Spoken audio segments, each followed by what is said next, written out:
Les gars veulent libérer l'Afrique. C'est-à-dire que ça représente une décision internationale. Il faudrait qu'à l'international constate quelle est la position du gouvernement. La récréation est terminée. Bonsoir à toutes et à tous et merci de nous retrouver en direct pour cette autre édition de La Palabre intellectuelle. Le maréchal Haftar entre en guerre contre les rebelles tchadiens. Les rebelles tchadiens basés dans le sud de la Libye ont été bombardés par les avions du maréchal Khalifa Haftar. L'homme fort de l'Est libyen, l'armée de l'air du maréchal a mené le week-end dernier des frappes contre un barrage tenu par la rébellion tchadienne à plus de 400 km au sud-est de Seba, à 600 km au sud de Tripoli, ainsi que contre d'autres positions des rebelles tchadiens dans une oasis dans la région de Tebou, à quelques 400 km au sud de Seba, a expliqué un responsable de l'armée nationale libyenne, ANL, du maréchal Haftar. Ces frappes visent à rétablir la sécurité et appliquer la loi dans le sud, a ajouté la même source, sans détailler ni indiquer quel groupe avait été visé. Mais le groupe armé tchadien, Conseil de commandement militaire pour le salut de la République, le CCMSR, a affirmé avoir été visé par les avions du maréchal, selon King Gabé Ouwezimi de Tapol, porte-parole en exil du CCMSR, précisant qu'il n'y a pas eu de victimes depuis le sud libyen et l'est soudanais. Plusieurs groupes politico-militaires tchadiens affirment préparer des attaques contre N'Djamena. Mesdames et messieurs, nous allons nous interroger tout au long de cette autre édition de La Palabre intellectuelle sur cet engagement du maréchal Khalifa Haftar contre les groupes rebelles tchadiens. Et notre invité est un spécialiste de la région qui a décidé donc d'effectuer le déplacement du plateau pour nous permettre de commenter cette actualité. Il s'appelle Gilbert Camteau et avec lui nous allons longuement tenter donc de comprendre cet engagement du maréchal Haftar. Et nous allons également nous appesantir dans cette édition. Ce sera en deuxième partie avec l'ambassadeur de la cause panafricaine, François Bikoro, autour de l'opération d'assainissement des mœurs, de la gestion de la fortune publique au Cameroun, l'opération Épervier qui fait encore couler beaucoup d'encre dans le pays. Nous allons notamment nous interroger sur cette autre ultime, sur cette phase exclusivement, donc sur cette phase plutôt hautement répressive, et nous tenterons de comprendre d'ailleurs quelques éléments autour de cela avec l'ambassadeur François Bikoro. Mesdames et messieurs, merci de nous retrouver en direct.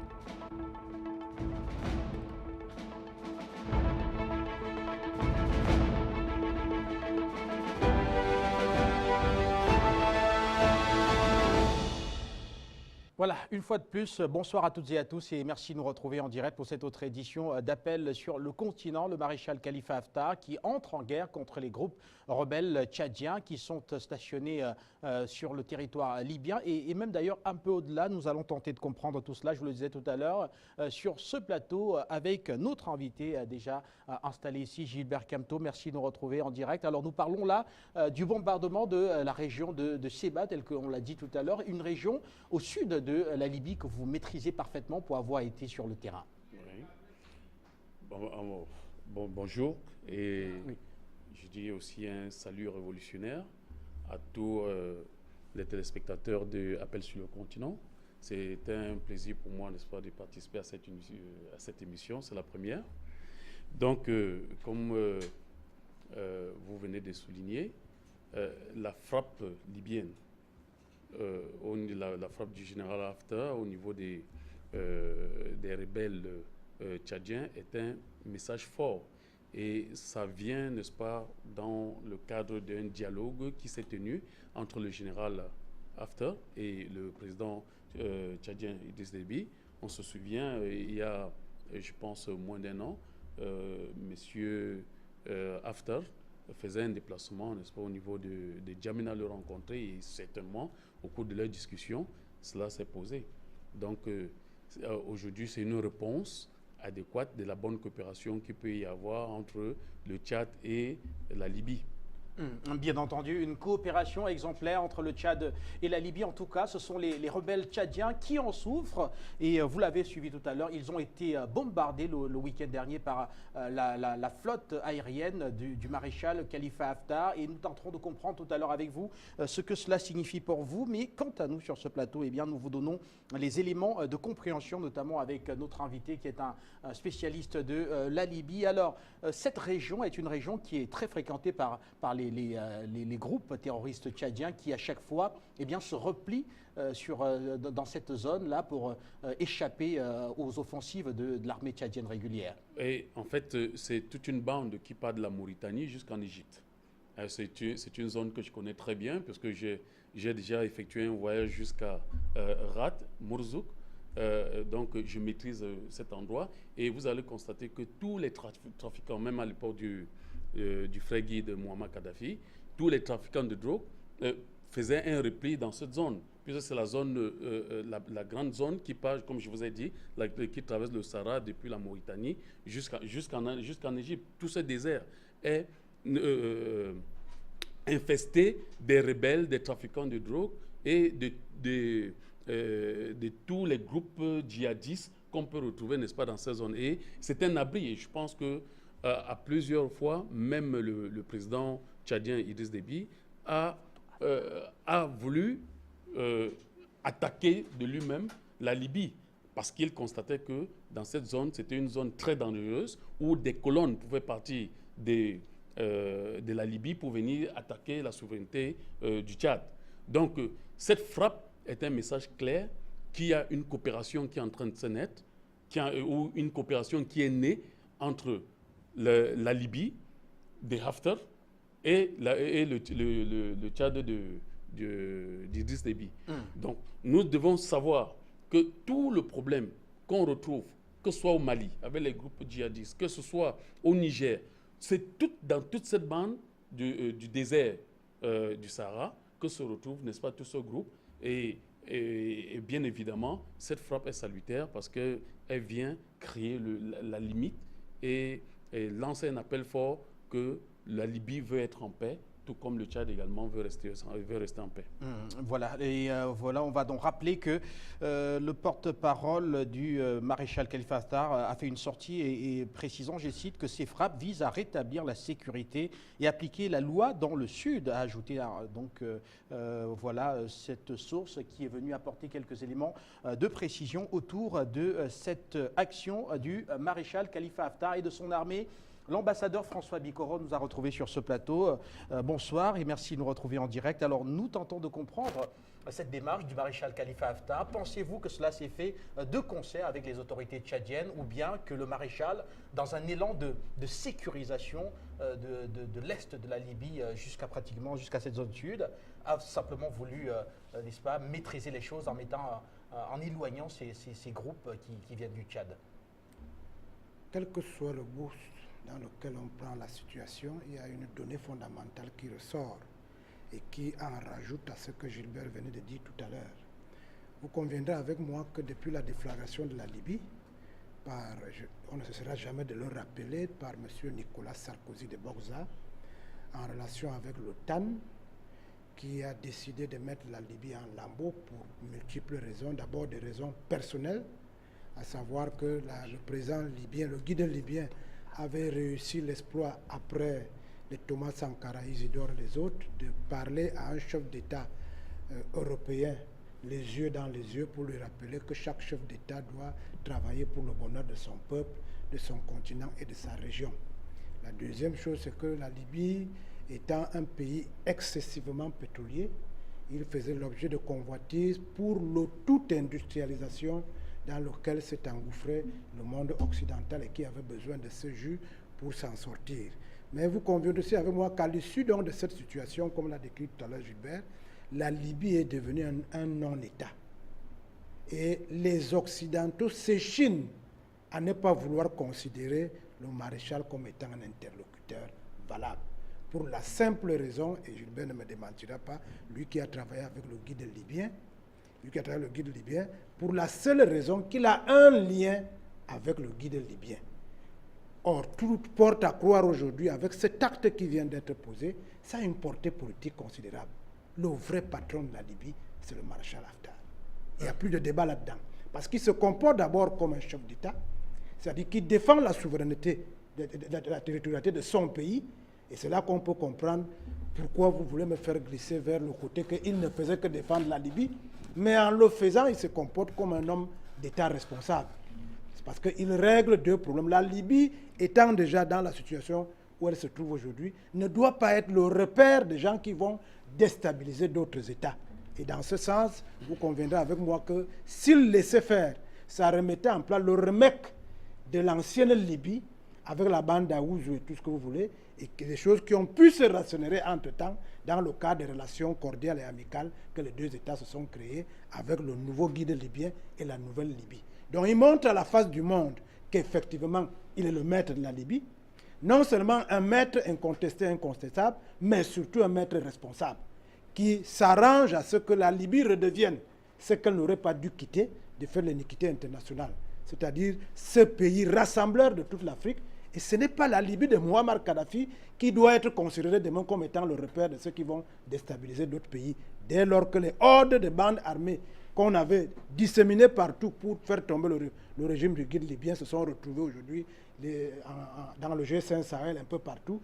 Donc je crois que c'est une très bonne chose, au-delà du fait que vous conviendrez avec moi que tant au niveau de l'Union africaine, tant au niveau de la sous-région, tout le monde s'accorde à croire que le maréchal est l'interlocuteur privilégié. Et vous savez que c'était au temps où le président tchadien était justement président de l'Union africaine.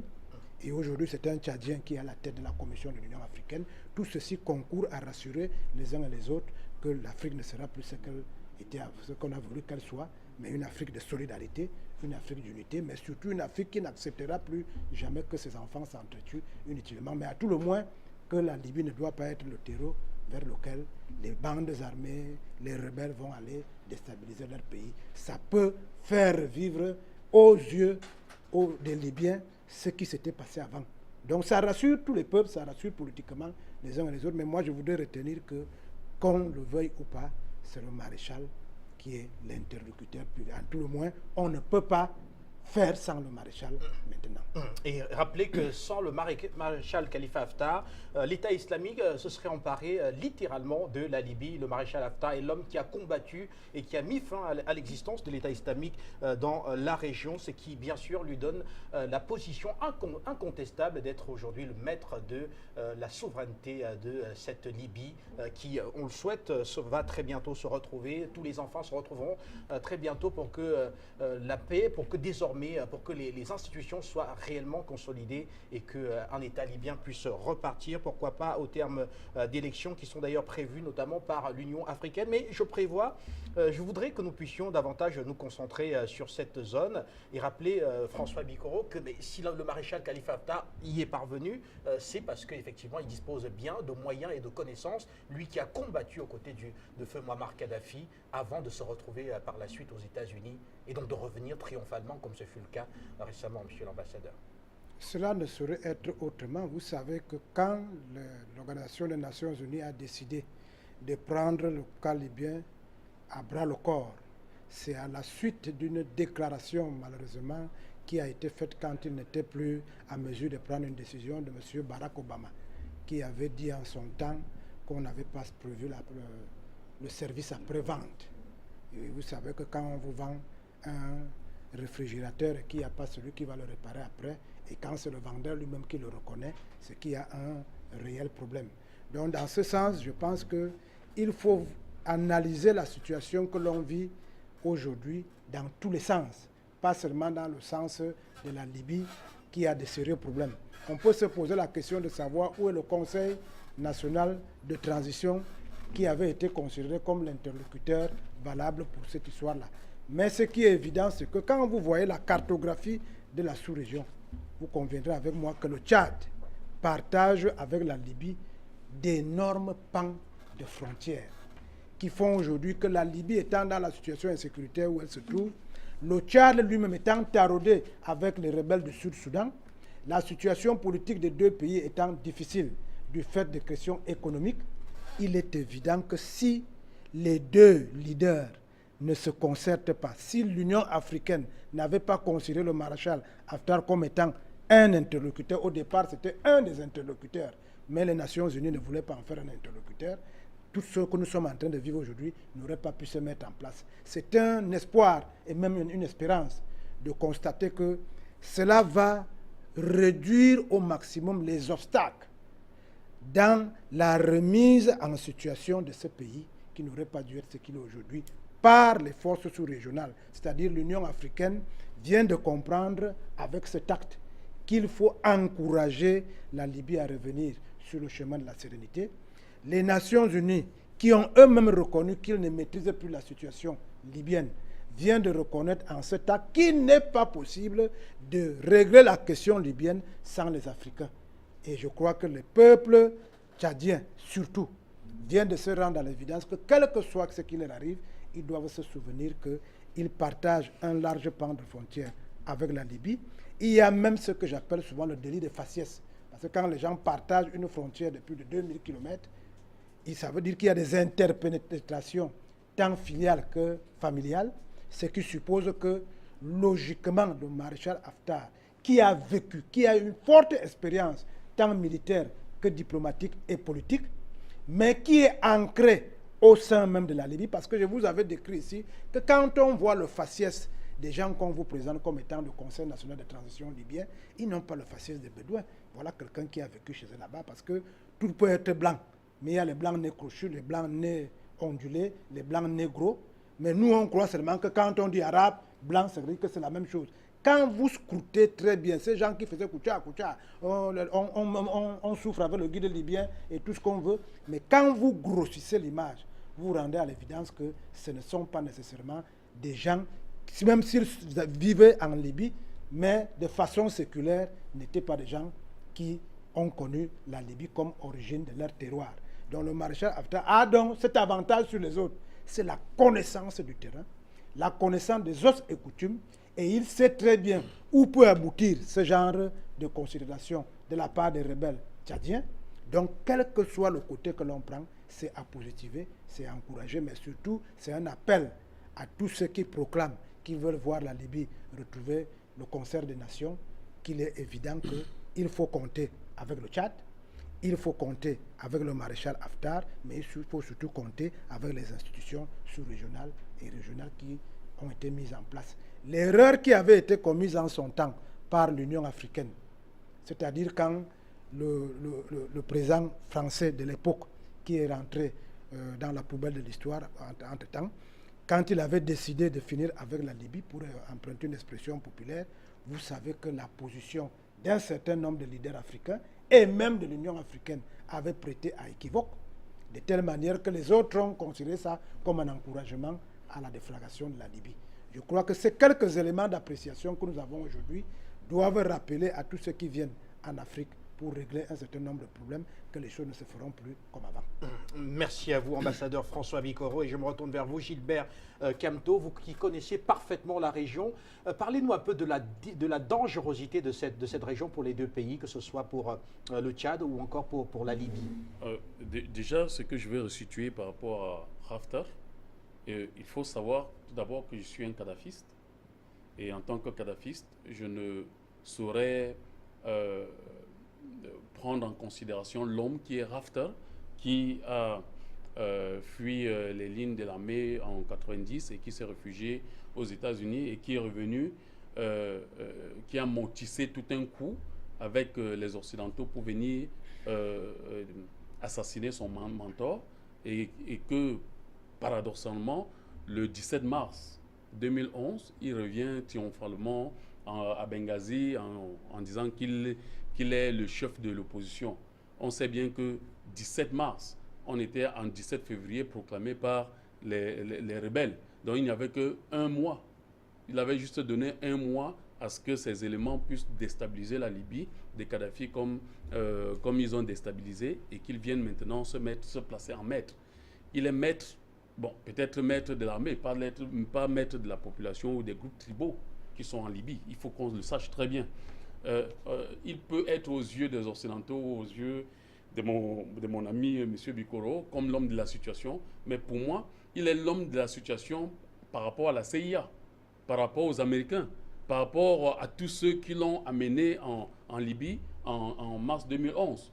Mais il est quelqu'un dangereux, dangereux même pour la stabilité des pays de la zone Sahara et du Sahel. Mais son action, je ne veux pas, j'ai dit tout à l'heure à l'entame de l'émission que son action est salutaire, en ceci qui donne la réponse de la bonne coopération avec le président tchadien Idriss Déby, dont personnellement il lui a rendu visite l'année dernière, si j'ai bonne souvenance.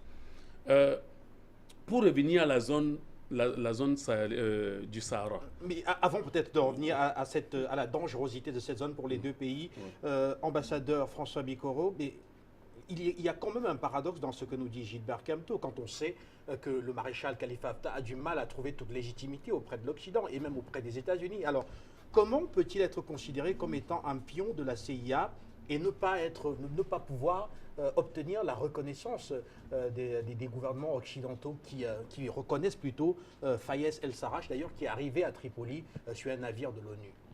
Je vous ai dit tantôt que le président américain de l'époque avait regretté le fait qu'après avoir vendu la bombe, il n'y ait pas eu de service après-vente. Le service après-vente suppose que l'objet qui vous a été cédé puisse vous servir et servir celui qui l'a envoyé, puisqu'il a des pièces de rechange. Dans ce sens, on peut considérer le maréchal Haftar comme étant une pièce de rechange dans la situation qui prévaut aujourd'hui en Libye et qui est un véritable caillou dans la diplomatie onusienne. Parce que ça va être comme la Syrie a failli être si le président syrien n'avait pas résisté. Ça a failli être le cas du Cameroun, le pays d'où je sors, si le président libyen n'avait pas résisté, si le président ivoirien n'avait pas résisté. Nous sommes ici en politique et en politique militariste. Seul le rapport de force commande les actions et les analyses. Il est évident que le maréchal Haftar, pour la situation libyenne actuelle, est un homme sur qui on va compter, qu'on le veuille ou pas. Il peut avoir profité des hésitations des États-Unis qui, eux, étaient en belligérance diplomatique 30 ans avant que M. Sarkozy, certainement par le fait qu'il n'était pas mûr en politique, avait confondu les émotions personnelles avec la diplomatie. Mais vous conviendrez avec moi, les bombardements américains en Libye, c'était monnaie courante. La relation difficile entre les États-Unis et la Libye, c'était monnaie courante. Donc ce qui suppose, lorsqu'on est dans le terrain géopolitique, que la Libye a été infiltrée en son temps. Mais cela ne supposait pas pour les Américains qu'il faille éliminer le président libyen, qui joue un rôle fondamental dans la politique américaine, comme Israël et la Palestine jouent aujourd'hui. On veut bien croire que s'il y avait eu plus de volonté, vous conviendrez avec moi que les Palestiniens et les Israéliens seraient en bon paix, en bon terme aujourd'hui. Mais parce que ça joue un rôle dans la politique militariste et militaro-économique des États-Unis, on va tout faire des millénaires et des millénaires pour que cette situation reste en l'état. C'est le système américain. Depuis qu'ils ont raté avec les B-52 au Vietnam et autres, ils ont décidé de pourrir les situations. Donc moi, je suis d'accord avec Gilbert que le personnage en lui-même est un personnage nauséabond, mais ça, c'était le personnage du guide libyen, du régime libyen. Nous sommes sortis du régime libyen, on est dans un non-État. Des gens veulent imposer des gens pour revenir à la situation normale. Ces gens n'arrivent pas à le faire. Un monsieur arrive téléchargé par les Américains, ce qui peut aussi nous renseigner sur la difficulté d'entente qu'il y a eu en son temps entre le président américain et le président français sur la question de Muammar Kadhafi et sur la question de la Libye. Il peut donc arriver aujourd'hui que les Américains, qui y trouvent un compte parce que la Libye jouait un rôle dans la politique américaine, ils se disent qu'il faut que lorsque la nouvelle Libye va se mettre en place, qu'il y ait quand même un de leurs à ce niveau-là, et ça peut être le maréchal Haftar. Ça, c'était pour l'analyse géopolitique mondiale. Mais revenons à la réalité. La réalité, c'est que le Tchad a été pendant 29 ans un non-État du fait de la Libye. Le Tchad n'a pas les mêmes moyens et la même volonté aujourd'hui de faire face, parce qu'en Libye, Si le guide libyen, c'était les questions de pétrole, encore les Américains. On ne peut pas en dire de même aujourd'hui où on ne sait plus qui commande quelle faction armée en Libye. Un coup, ce sont les Occidentaux, un coup, ce sont les Arabes, un coup, ce sont les Américains. Vous voyez que c'est plus difficile pour le Tchad de croire un seul instant que lorsqu'il a la chance que l'une des factions en présence, qui est d'ailleurs du côté du Tchad, hein, puisse donner des changes, même si c'est pour sécuriser sa propre portion de territoire. Mais vous conviendrez avec moi que c'est une très bonne nouvelle pour le régime tchadien de croire un seul instant que les factions qui se combattent en Libye, il y a l'une d'entre elles qui refuse l'équivoque, qui refuse que des gens se servent de ce non-État qu'est devenu la Libye pour aller créer un autre non-État au Tchad. Vu sous cet angle-là, nous sommes bien obligés, et je dis l'Union africaine, c'est-à-dire la force sous-régionale africaine, a dit qu'on ne peut pas régler le problème dans un pays alors que l'une des forces en présence semble donner des velléités d'être plus puissante que les autres. Si on veut régler ce problème, on doit tenir compte. Nous sommes dans un terrain de guerre, nous sommes dans un terrain de déflagration politique et économique. Tous ceux qui ont la chance, au moment où on va faire les négociations, d'être encore vivants, peuvent être appelés à la table de négociation. Mais moi, je crois que pour le débat qui nous concerne, imaginez un seul instant que le général ait laissé les rebelles tchadiens prospérer dans son territoire et venir attaquer le Tchad, au moment où le Tchad se trouve aujourd'hui dans une situation très très difficile, après avoir engagé son armée pour sécuriser un certain nombre d'États africains. Il s'attendait à ce que le mécanisme des Nations Unies, qui prévoit que lorsque une force, en attendant que le Conseil de sécurité des Nations Unies se réunisse, lorsqu'une force va au secours pour des questions de terrorisme dans un pays ou dans un autre, lorsque les Nations Unies trouvent déjà une résolution dans ce sens, les moyens qui vont être mis pour sécuriser la zone doivent tenir compte de ce que les autres ont mis en place. Or, dans ce sens-là, vous conviendrez avec moi que c'est encore la France qui voudrait se positionner aujourd'hui comme étant le tuteur de toutes les actions qui ont été menées par le Tchad. Le Tchad est complètement anéanti parce que le Tchad a mis toutes ses forces dans cette histoire-là. Et je crois que lorsqu'il y a une petite lumière qui converge dans le sens de sécuriser les Tchadiens, on doit pouvoir l'encourager, même si c'est un diable qui le fait. Dans votre pays, le Cameroun, on dit que quand on se noie, on peut s'accrocher à un serpent. Bien entendu. Et on va maintenant poursuivre, on va évoluer un peu dans la discussion. Oui. Peut-être en quelques secondes seulement, parce qu'on va évoluer pour comprendre cette bande sahélienne et la dangerosité due au groupe terroriste qui s'y trouve. Oui, mais peut-être pas 30 secondes.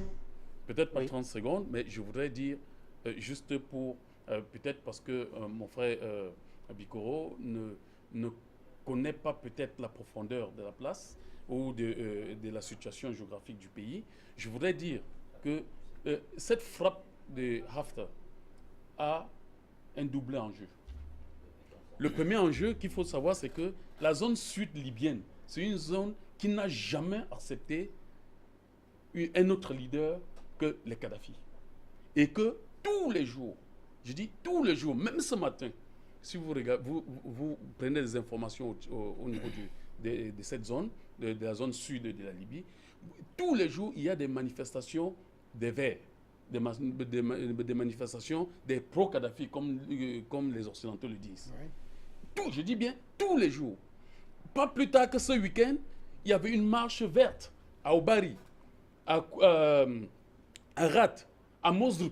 Il y avait une marche verte. Les gens sortaient avec l'effigie du colonel Kadhafi dans les rues partout pour faire les marches, pour présenter qu'ils veulent une Libye qui revienne à la Jamaïria. Alors, pourquoi le général Haftar a attendu cet instant pour aller frapper les rebelles qu'on sait très bien, il n'y a pas plus de 8 mois, le président tchadien Idriss Déby voulait lancer une attaque contre le nord tchadien, dans le sud de la Libye. Pourquoi cette fois-ci, lorsqu'il y a une vague de manifestations pro-Kadhafi dans toute la zone sud de la Libye qui est et qui restera une zone Kadhafi, parce que la révolution de Kadhafi part du sud libyen, plus précisément dans la ville de Sapa, où j'ai fait 2 ans là-bas, où j'ai encore de la famille sur place, à ce niveau-là. Donc, toute cette zone est une zone verte. Et les manifestations, c'est tous les jours. Et tout reste, je dis bien ce week-end. Et ça, vous l'avez dit. Et ce qui renvoie à une question, ambassadeur François Bikoro, est-ce qu'on pourrait penser que le maréchal Khalifa Haftar, selon ce que nous dit Gilbert Kamto, est contre les pro-kadhafistes? Parce que jusqu'à présent, on n'a pas entendu. Le maréchal du temps de Gilbert Kamto était un militaire, donc ancré dans les renseignements, la CIA, le KGB, tout ce que l'on veut.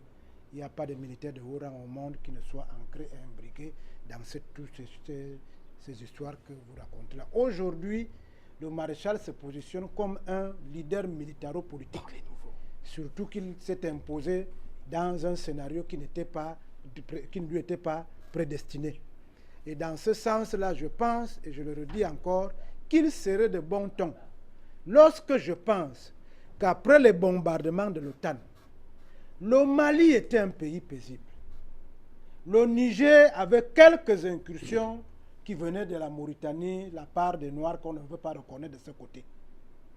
Tout le monde a vu lorsque la Libye a été bombardée. Lorsqu'on s'attendait justement que le service après-vente arrive.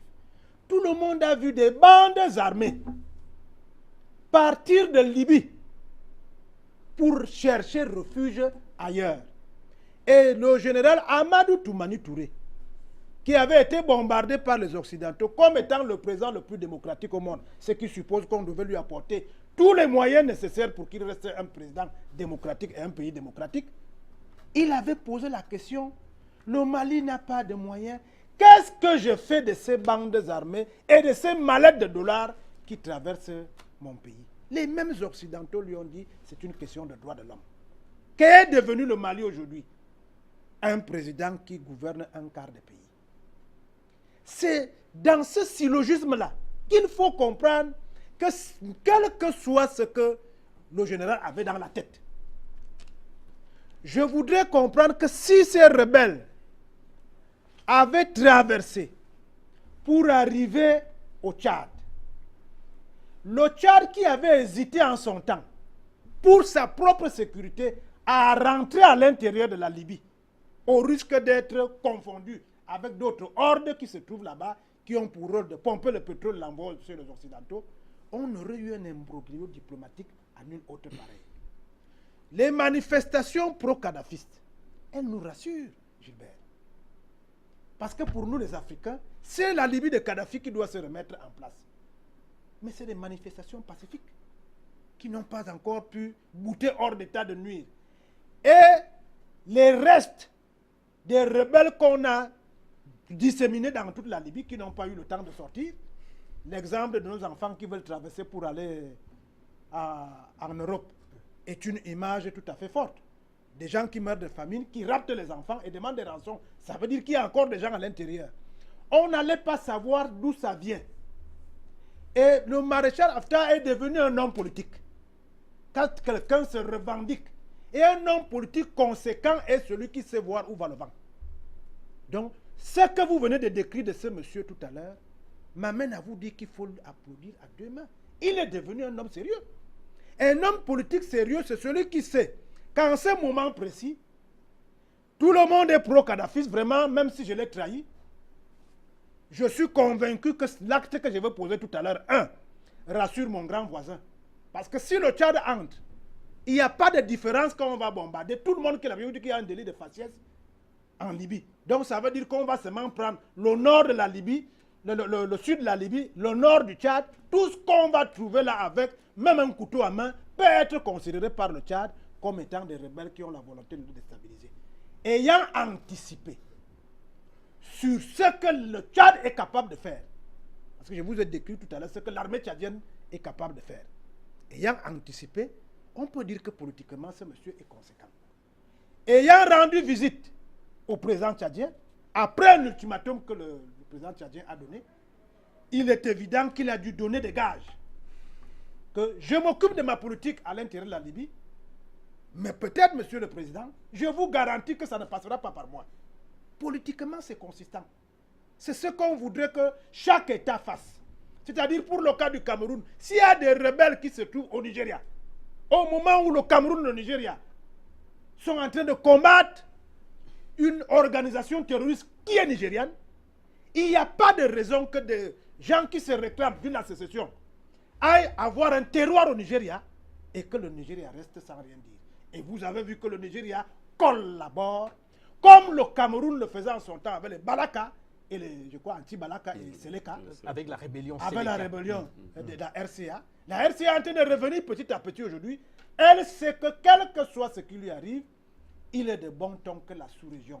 Ça a des conséquences, des influences sur d'autres pans, notamment économiques, culturelles, sociales et autres. Ça veut dire que les populations qui se trouvent au Cameroun, parce qu'elles ont fui la guerre en RCA, quand elles sont donc à même de rentrer chez elles, les populations tchadiennes qui ne demandent qu'à vivre en paix après avoir vécu ce qu'elles ont vécu avant, ne peuvent pas accepter que chaque matin que Dieu a créé, des gens viennent faire des incursions chez eux. Le maréchal Haftar a donc réglé l'ensemble des zones d'ombre sur la nouvelle stature qu'il veut montrer à la face du monde aujourd'hui. Je vous dis que politiquement, cet acte est conséquent. Dans les états-majors des Nations Unies, de l'Amérique et de l'Occident, on sait déjà que un monsieur qui peut en même temps guerroyer avec les forces des Nations Unies qu'on veut imposer en Libye, en lieu et place de Muammar Kadhafi, alors que c'est lui, comme l'a décrit Gilbert tout à l'heure, qui était à l'origine de la chute de M. Kadhafi, il ne peut pas accepter qu'après avoir fait ce boulot, que d'autres personnes viennent en profiter. Donc il est préoccupé à empêcher ces gens de venir prendre la place que lui, il réclame. Au même moment, il a du temps pour empêcher que d'autres personnes viennent créer le bordel et qu'il analyse positivement pour lui la situation des marches vertes. Je crois que dans le subconscient, politiquement, c'est un monsieur. Même s'il a d'autres velléités derrière, les Tchadiens considèrent qu'il vient d'éviter une guerre larvée. Les Libyens considèrent qu'ils ont déjà assez de problèmes entre eux. Il ne faut pas que les gens viennent profiter de leur guerre pour venir créer le bordel chez eux. Et le message va à l'endroit de ceux qui supportent le maréchal Haftar, comme l'a décrit tout à l'heure, c'est-à-dire les Américains. Et ça me permet certainement, à partir de ce que Gilbert a dit, de constater que les Occidentaux sont aussi dans une petite guerre larvée entre eux en ce qui concerne ce que deviendra la Libye demain. Vous vous souvenez en son temps, en ce qui concerne l'Irak, que le président Chirac avait dit que Bush veut tromper l'Occident.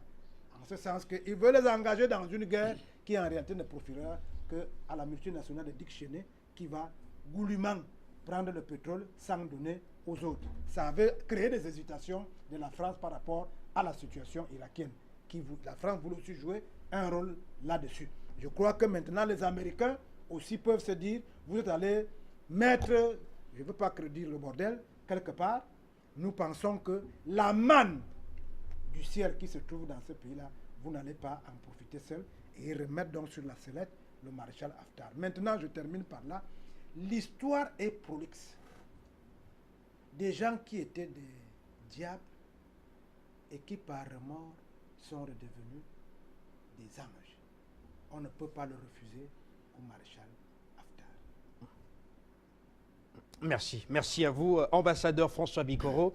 Direction le Standard, avant de revenir tout à l'heure, Roger, parce que rappelez que selon de nombreux experts qui sont donc des spécialistes de la sécurité dans la bande sahélo-sahélienne, une déstabilisation du Tchad, c'est une montée en puissance de Boko Haram. Boko Haram qui a fait allégeance à l'État islamique, et si l'État islamique monte en puissance au Tchad, eh bien c'est la Libye directement qui est menacée parce que l'État islamique a toujours rêvé de la Libye pour contrôler un État 100% arabe, pour pouvoir donc refaire surface quand on sait qu'elle a été combattue en Syrie et en Irak. On va rapidement prendre Jackie au Standard qui est à Paris.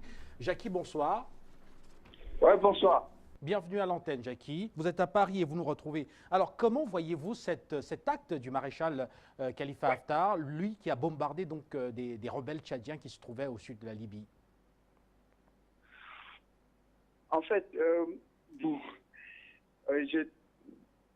Bon, en fait, j'ai pris cette occasion, c'est ma première fois. D'abord, je présente ici Zaki Roger. Oui. D'abord, je salue tous les panélogues, tout le monde, tous les Africains.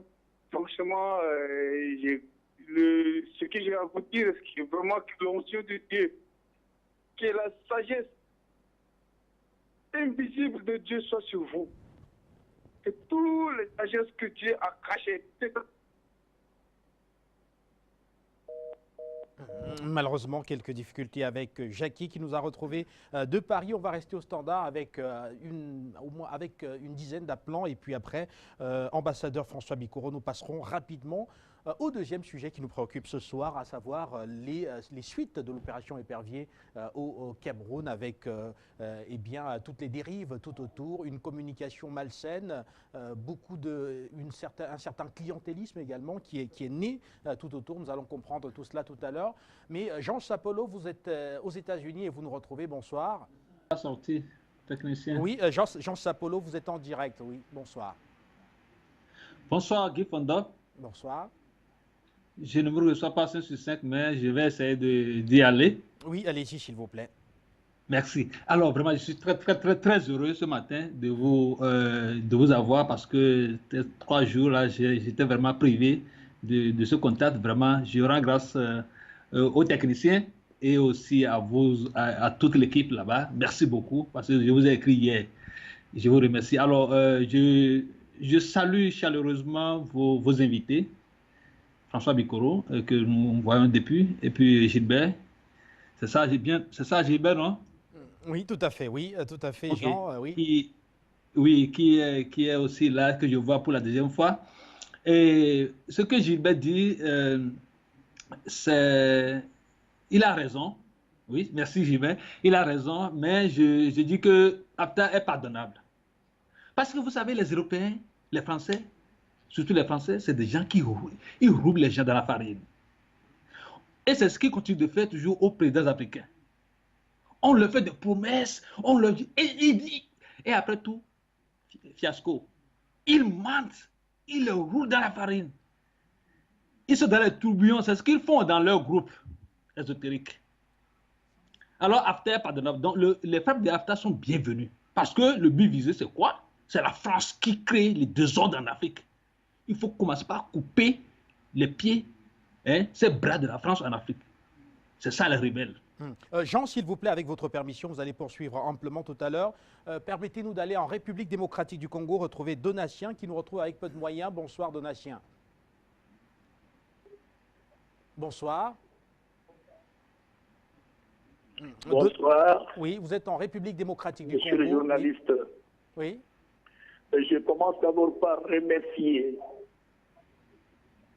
Je suis en République démocratique du Congo et à Lubumbashi, dans les Hauts-Katanga.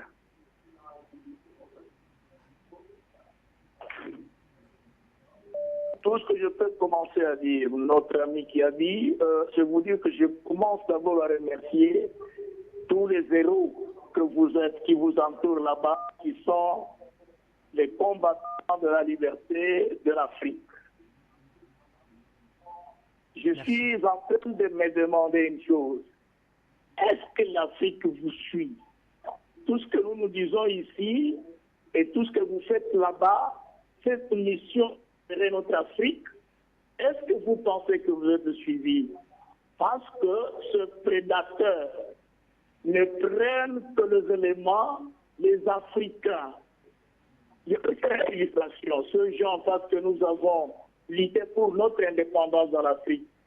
Et après cette indépendance, comme les prédateurs ont échoué, ils veulent nous coloniser encore avec ce système dit de droits de l'homme. Quand ils venaient, lorsqu'ils étaient ici comme colonisateurs, ils fouettaient nos parents, ils fouettaient mais il fouettait les gens, il emprisonnait, et là il n'y avait pas de droits de l'homme. Mais aujourd'hui, lorsqu'on tapait nos frères, nos grands-frères, nos grands-pères, les bousculait, là, jusqu'à couler le sang, il n'y avait pas de droits de l'homme. Voilà, les Africains ne changent pas ça. Maintenant, aujourd'hui, Quand on veut tout simplement passer pour les gens qui ne respectent pas les constitutions de leur pays, ça devient un problème de droit. 2. Ce n'est même pas le problème des dépendances économiques. Vous connaissez, mes chers combattants, moi je vous appelle les combattants de lutte de l'Afrique. Notre richesse, ça devient un problème. Ça devient un problème parce qu'on est en train d'acheter les armes, d'acheter l'intellect des Africains. Ils ne viennent pas en personne, ils utilisent les Africains. Vous parlez de bombardement des pays en pays. On nous met en guerre avec nos voisins. Je vais vous donner d'abord un petit exemple. Vous voyez un peu la République, le pays de Rwanda, la République du Rwanda, avec M. Paul Kagame. Son pays n'a que 26 000 km². C'est comme un seul territoire, la République démocratique du Congo. Mais il n'y a pas l'espace, un seul territoire, le Rwanda. Maintenant, il va accepter de recevoir les réfugiés qui viennent d'ailleurs, comme Israël et tout ça, pour le mettre chez lui dans de 26 millions, 28 millions. Il va le mettre où? C'est toujours la guerre. Il est utilisé par les colons, il est utilisé par la force internationale pour qu'un jour, ils vont mettre la guerre. Moi, j'aimerais, mon frère journaliste, que vous changez la version. Faire un appel aux Africains de faire la guerre. Allons avec la guerre. Prendre des couloudes, prendre tous ces gens qu'on dit que chaque président se prépare avec ses enfants, ses compagnons irréguliers, et nous faisons la guerre. Plutôt que parler, nous sommes en train de dénoncer, mais ça ne fera rien. Voilà mon point de vue. Ça, c'est ce que je voulais vous dire, que bientôt, là, vous apprendrez encore un drame en République démocratique du Congo avec ces 26 millions de... Il faut les mettre où? Charger. Voilà tout ce que je voulais vous dire, monsieur. Merci à vous pour cette intervention. Nous vous saluons depuis la ville de Lubumbashi. Nous vous saluons, vous qui êtes donc dans cette ville de Lubumbashi, et nous revenons rapidement avec le Standard. Nous poursuivons en vous reprenant. Jean Sapolo, on vous a mis en attente tout à l'heure pour aller en République démocratique du Congo pour des raisons que vous comprenez très certainement. Merci. Alors, je me retourne vers vous pour que vous puissiez terminer avec votre intervention. Merci Guy Fondop. J'espère que je suis écouté 5 sur 5 parce que l'autre, là, je n'ai pas bien écouté ce qu'il a dit. Allez-y, s'il vous plaît, oui. Merci. Alors, donc, je disais que la France est depuis lors désorganisée l'Afrique. À notre temps, c'est les terroristes que la France finance, organise et structure avec l'aide des Américains et de ses alliés européens. Je vous dis, tout ce qui se passe, le sang, c'est la France. C'est elle qui a besoin d'aide, c'est elle qui a besoin de ravitaillement.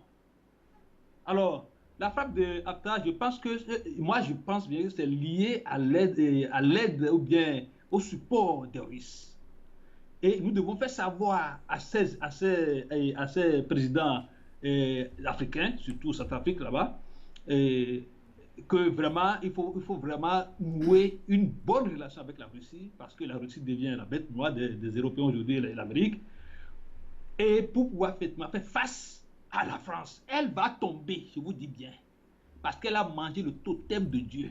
Depuis lors, elle va tomber. Alors, nous félicitons cette frappe-là et nous demandons la vigilance de nos chefs d'État, surtout dans la région, là où Cameroun, Guinée-Bissau et ses consorts.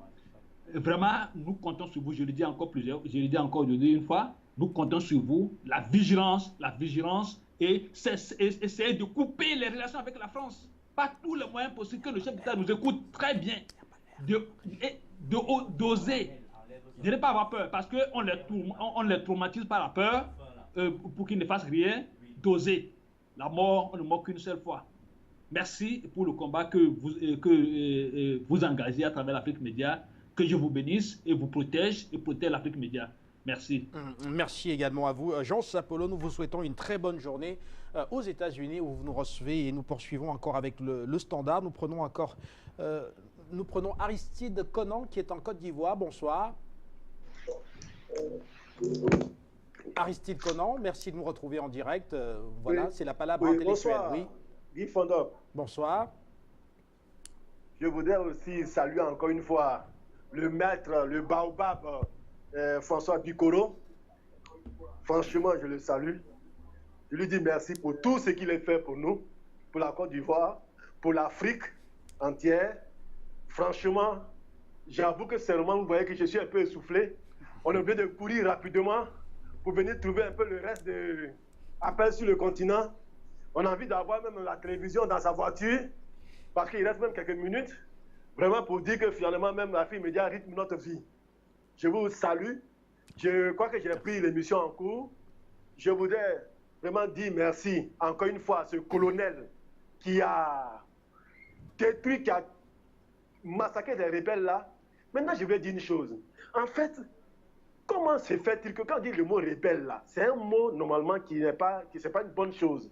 Et il se trouve que dans leur stratégie, la communauté dite internationale, pour parler un peu comme Aoumou, c'est leur stratégie pour pouvoir détruire et pouvoir spolier tout ce qui est tiers-monde, tout ce qui est Afrique. Comment on peut comprendre que, alors que cette communauté internationale a tous les moyens, c'est elle-même qui, au contraire, entretient toutes ces rébellions-là. Stratégie pour pouvoir spolier encore une fois l'Afrique. C'est pourquoi moi, personnellement, je suis donc d'accord. Et je souhaiterais même que toutes les rébellions même, et tous les rebelles même soient détruits. En aucun cas, ça l'intéresse la France. On dit rebelle par-ci, rebelle par-là, que ce soit en Afrique centrale, partout. Non, non, non. Ils n'ont jamais, ceux-là qui ont les armes, les plus grandes armes là, ils n'ont jamais pris ces armes-là pour aller les détruire et puis les ramener à la plus simple expression. Au contraire, ils leur donnent tout ce qu'il y a à donner pour pouvoir ralentir le développement de l'Afrique. Je voudrais aussi, permettez-moi de m'adresser aussi aux Africains. Ceux-là même qu'on prend pour rebelles, là, parce que quand on dit rébellion, ce ne sont pas forcément des Blancs qui viennent. Ce sont nos frères africains. Il faudrait qu'on change de mentalité. Il y a une nouvelle Afrique digne qui est en train de s'élever. Je sais que Afrique Média est suivi, et donc je voudrais vraiment lancer cet appel-là à tous mes frères, que pour rien au monde, on puisse prendre les armes contre nos propres frères. Je vous remercie. Je remercie Afrique Média, je remercie le PDG, je remercie le président Biya, je remercie Maman Biya et tout le monde, tous les Camerounais. Je vous remercie. Nous vous remercions également pour ce soutien et cette attache aux valeurs panafricanistes sur Afrique Média. Merci à vous. Et nous revenons rapidement. François, non, avant de vous prendre, on va rapidement prendre plutôt M. Zefa qui n'est plus pas à Montréal, mais qui est en vacances dans l'ouest Cameroun et qui nous retrouve au standard. En une minute seulement, M. Zefa, nous vous écoutons. Oui, merci Guy Fondop, merci à toutes, merci aux œuvres du grand frère Boro et à notre nouveau panéliste qui nous donne des merveilles depuis ce jour aussi. Oui, c'est des packs depuis Bafoussam et nous sommes en extase devant notre beau pays et devant notre cher continent. Je comme un appel à nos frères de la diaspora que le paradis est ici. Même si nous avons à faire, nous devons faire pour notre continent ce que les autres ont fait pour leur continent. Mais cette fois, avec une certaine propreté, parce que les autres ont construit leur continent sur le dos des Africains. Tout le monde le sait. Alors, parlant de la Libye, le maréchal Haftar est un autre pion des Occidentaux. Et à mon humble avis, je pense que la France est en mission commandée, envoyée par les États-Unis, parce que nous n'oublions pas que Haftar a été formé dans les écoles des États-Unis. Alors aujourd'hui, les États-Unis veulent un peu se mettre, comment dirais-je, en arrière-plan pour laisser la France piloter, parce que de toute manière, c'est la France qui a piloté la destruction de la Libye. Et nous savons que le maréchal Haftar est un autre pion des Occidentaux. Je ne suis pas un joueur d'échecs, je ne suis pas un fan des échecs, mais je sais que les États-Unis sont en train de jouer à une partie d'échecs en Libye. Donc pour les Africains, qu'est-ce que les Africains doivent faire? Nous avions, je pense, nous avions donné les rênes au président du Congo. Et aujourd'hui, j'aimerais bien savoir qu'est-ce qu'il en est, bien que nous ayons des brides d'informations. S'il est possible que l'ambassadeur nous donne l'état d'avancement des travaux initiés par les Africains. Ici, je parle du président congolais et de l'Union africaine. Qu'est-ce que l'Union africaine fait pour cela? Parce que nous savons aussi que la France est en train de récupérer cela pour nous dire demain que c'est elle qui a fait le travail. Comme nous savons aussi qu'elle a mis le cadre en avant-plan dans les massifs des Ifogaz et après, le Tchad se retrouve dans la situation économique que nous connaissons. Donc nous souhaitons que les Africains mènent ce combat-ci pour la Libye jusqu'à la fin et que ce soit les Africains qui puissent trouver une solution africaine.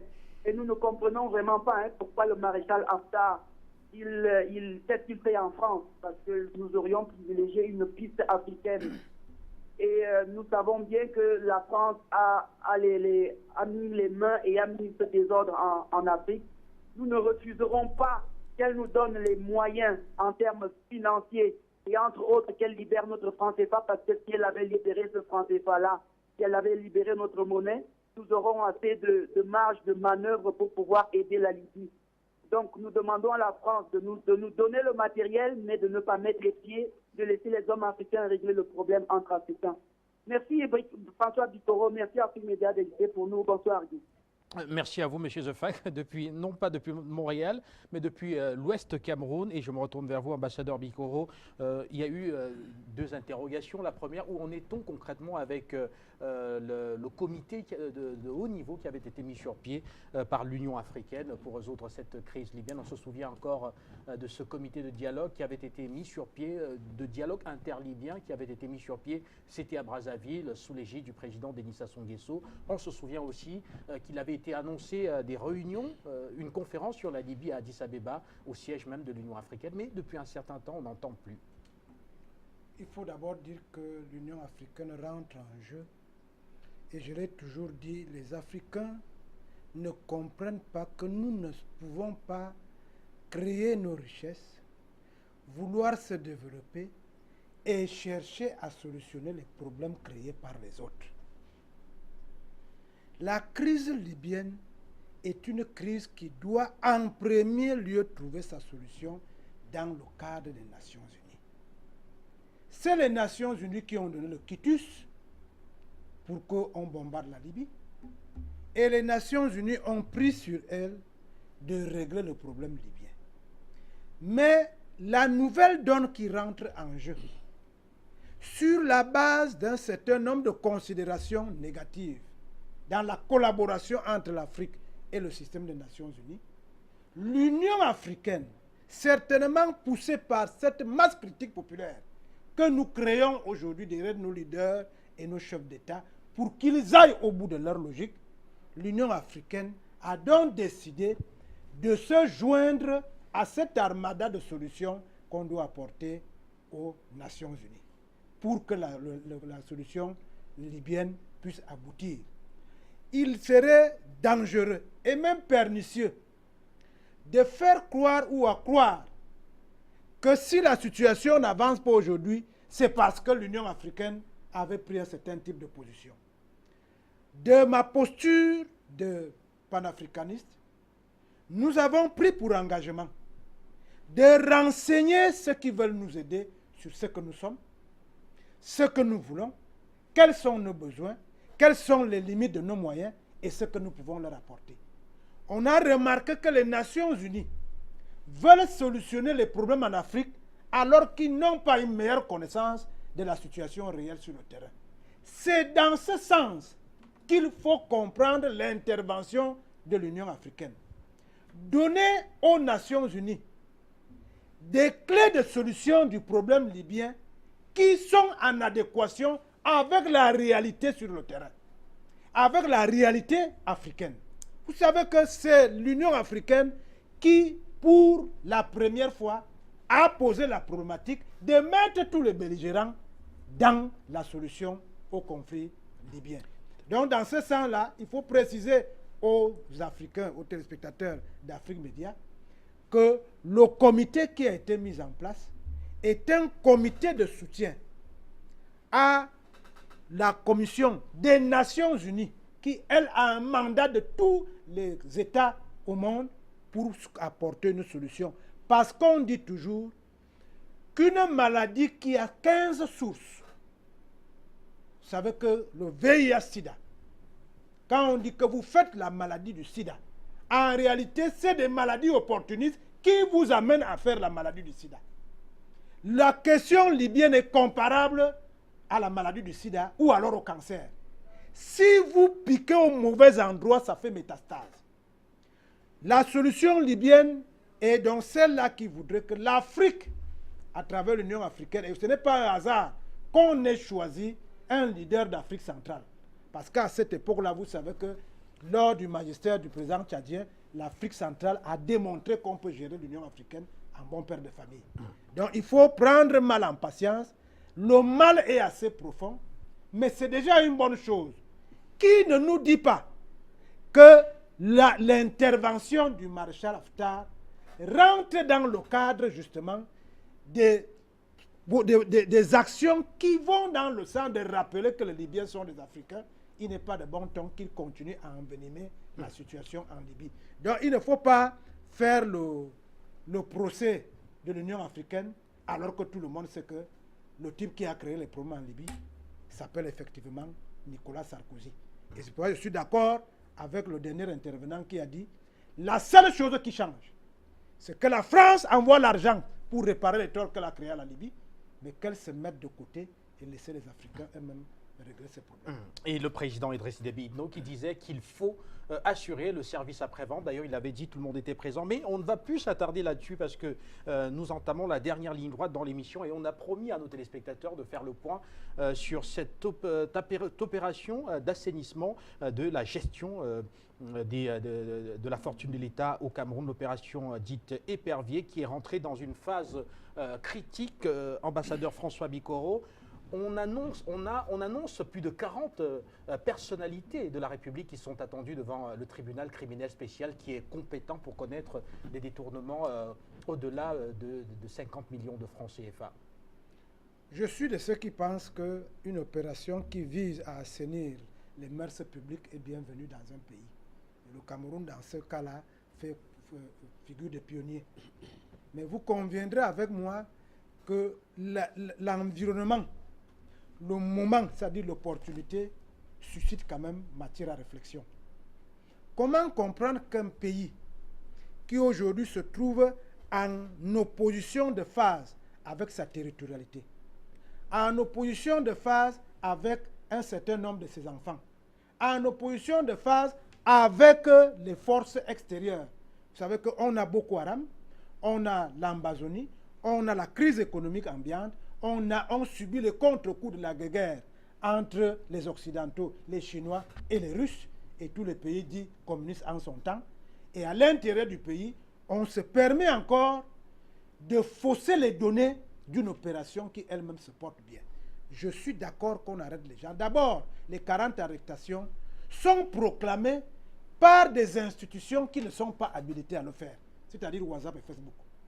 Est-ce que ça ne vous paraît pas bizarre qu'au moment où le président de la République, supposons qu'il soit à l'origine de cette avalanche des arrestations à laquelle nous assistons, mais comment comprendre qu'il n'a pas encore dit mot officiellement ou bien publiquement et que la majorité des gens qui ont été arrêtés l'aient été proclamés par Facebook et que certaines qui ont eu la chance d'une réaction vive d'un certain nombre d'institutions parmi lesquelles Afrique Média soient encore hors de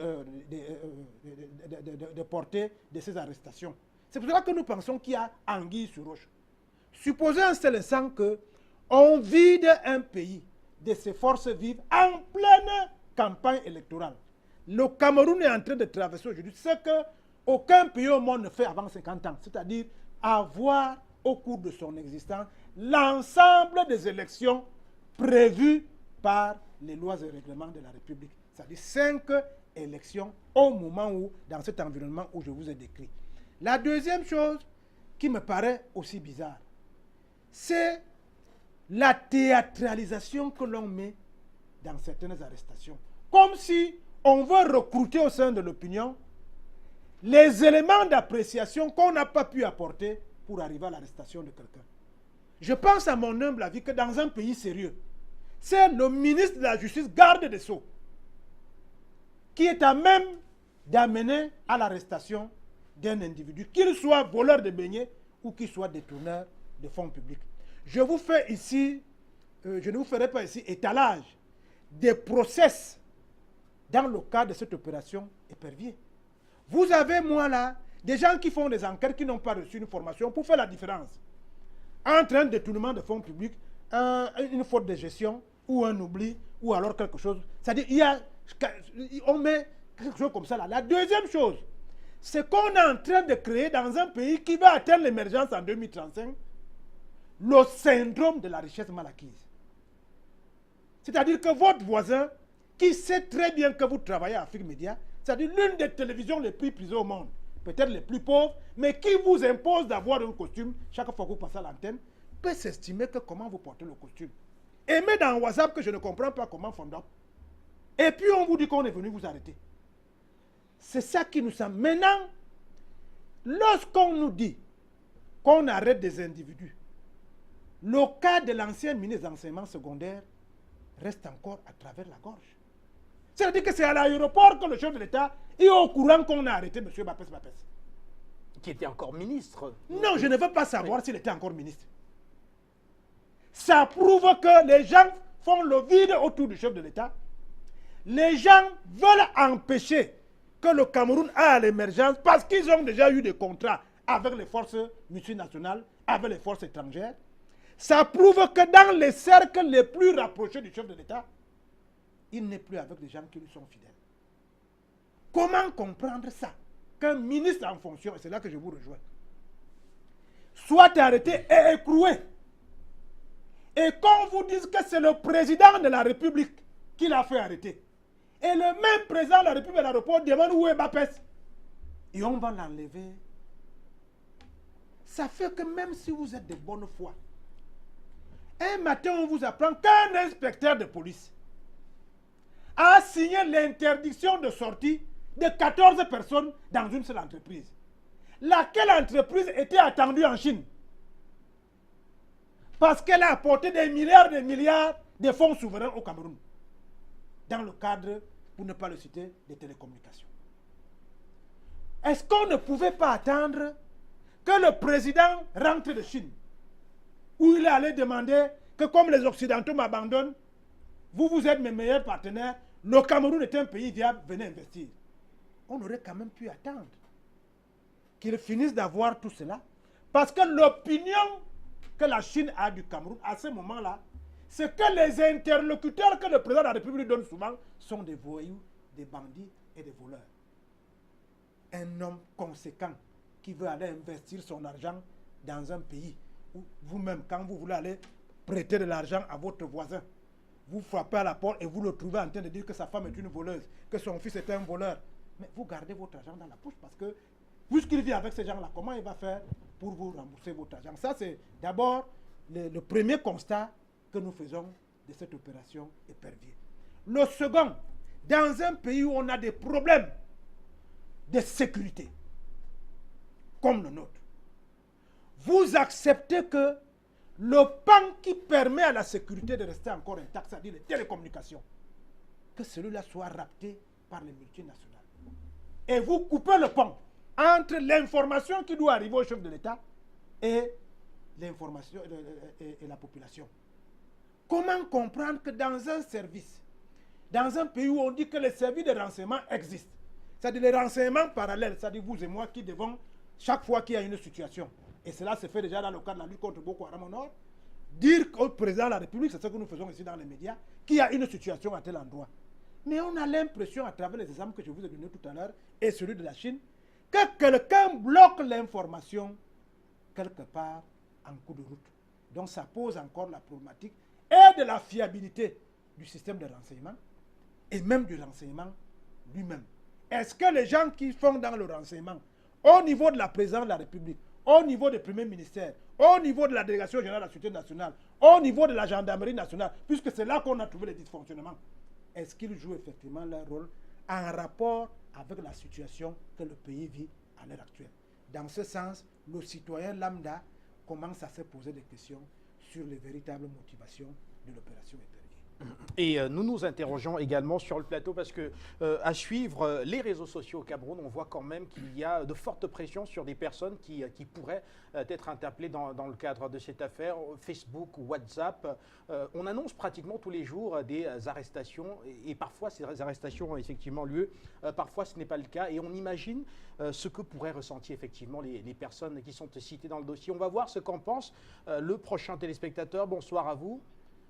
Mohamed, vous êtes à Montréal, au Canada. Alors, que vous inspire cette situation camerounaise, ces pressions qui sont exercées sur des personnes qui pourraient être citées ou alors qui sont citées dans l'opération Épervier?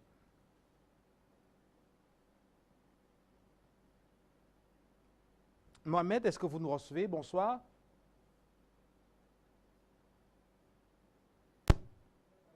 Mohamed, est-ce que vous nous recevez? Oui, bonsoir Mohamed. Alors, que vous inspirent ces pressions que révélait d'ailleurs tout à l'heure l'ambassadeur François Bikoro et rappelait que pour ceux qui suivent les réseaux sociaux, surtout les Camerounais sur les réseaux sociaux, eh bien, on sait à peu près de quoi il est question, oui.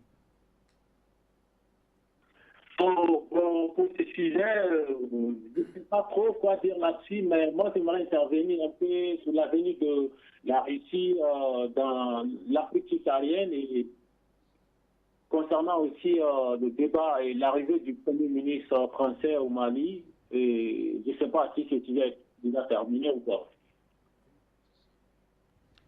Oui, on est déjà sorti de ce sujet malheureusement, donc on va plus se concentrer sur, n'est-ce pas, cette situation, cette information, cette situation au Cameroun avec les pressions autour de l'opération Épervier. Merci à vous en tout cas de nous avoir retrouvés au standard. On va y rester pour vous permettre, n'est-ce pas, de commenter cet état de choses au Cameroun, comment comprendre les pressions sur les victimes ou alors les victimes potentielles de l'opération Épervier. Tout à l'heure, l'ambassadeur François Bikoro a jeté quelques pistes et je me retourne vers vous, Gilbert Camteau. Alors vous, que vous inspire tout cela quand vous voyez que quelqu'un, que des personnalités pratiquement sont lynchées tous les jours sur les réseaux sociaux comme étant ces personnes-là qui doivent absolument être interpellées par l'opération Épervier? Est-ce que pour vous, c'est une bataille de l'opinion que lancent peut-être des personnes qui sont des adversaires de ces personnes-là? Comment voyez-vous cela? En fait, Guy Fondop, c'est la guerre des lobbies.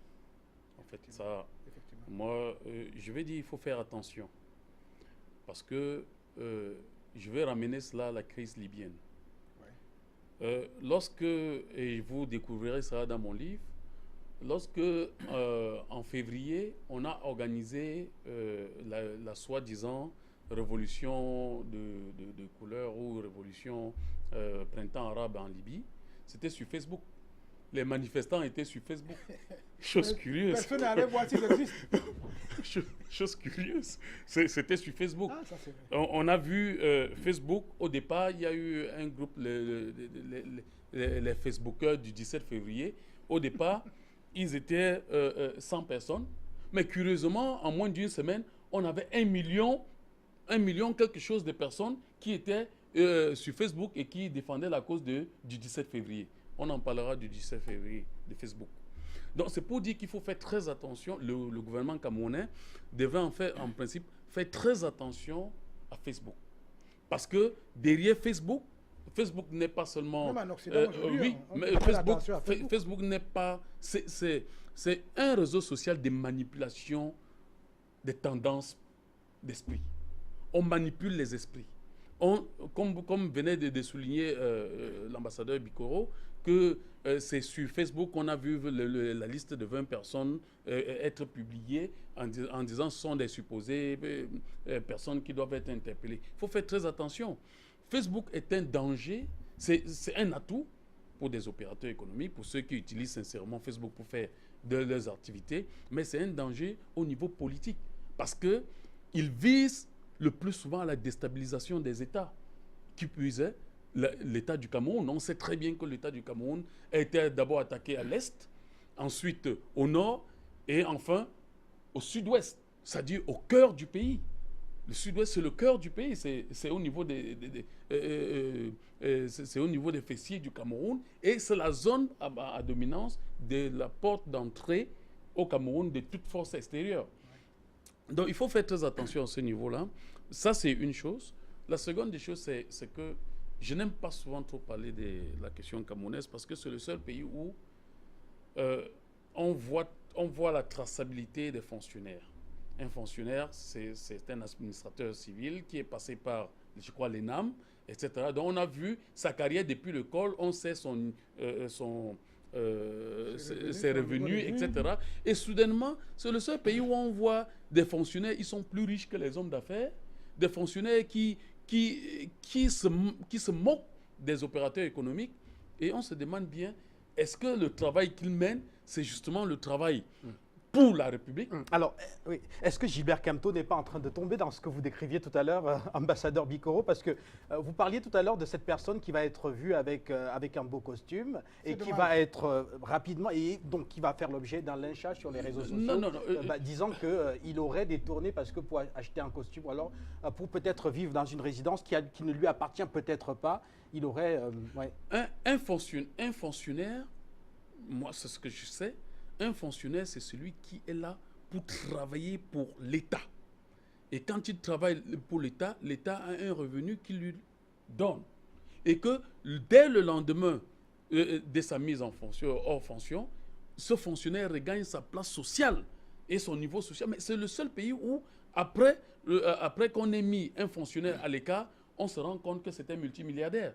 Au moment où les opérateurs économiques sont les plus pauvres. Il y a donc matière à se questionner. Donc, on ne doit pas seulement dire qu'il y a de fortes pressions sur les victimes, mais il faut se questionner. Pourquoi les victimes sont-elles pourquoi les victimes sont-elles harcelées? Il doit y avoir une question qu'il faut se poser. Alors maintenant, il faut revenir dans l'appareil de l'État pour voir s'il n'y a pas erreur quelque part. Pourquoi depuis aujourd'hui 35 ans, comme vous le disiez, ce sont les fonctionnaires qui sont tous les jours interpellés, qui sont appelés, qu'on retrouve en prison. Mais il faut se poser 1001 questions. Donc moi, je ne voudrais pas entrer tellement en détail. Je voudrais juste dire que si la situation du Cameroun est au niveau où elle se trouve, c'est tout simplement parce que nous-mêmes, nous avons créé les conditions pour que le Cameroun y arrive. Et que le désordre qu'on retrouve, de part en part, ce sont des désordres qui sont appelés à vouloir noyer tous ces prévaricateurs des deniers publics, qui sont en train de vouloir noyer tous ces prévaricateurs des deniers publics pour les mettre au banc de touche. Mais ils doivent rendre compte. Tous ces gens devraient rendre compte dans ce pays.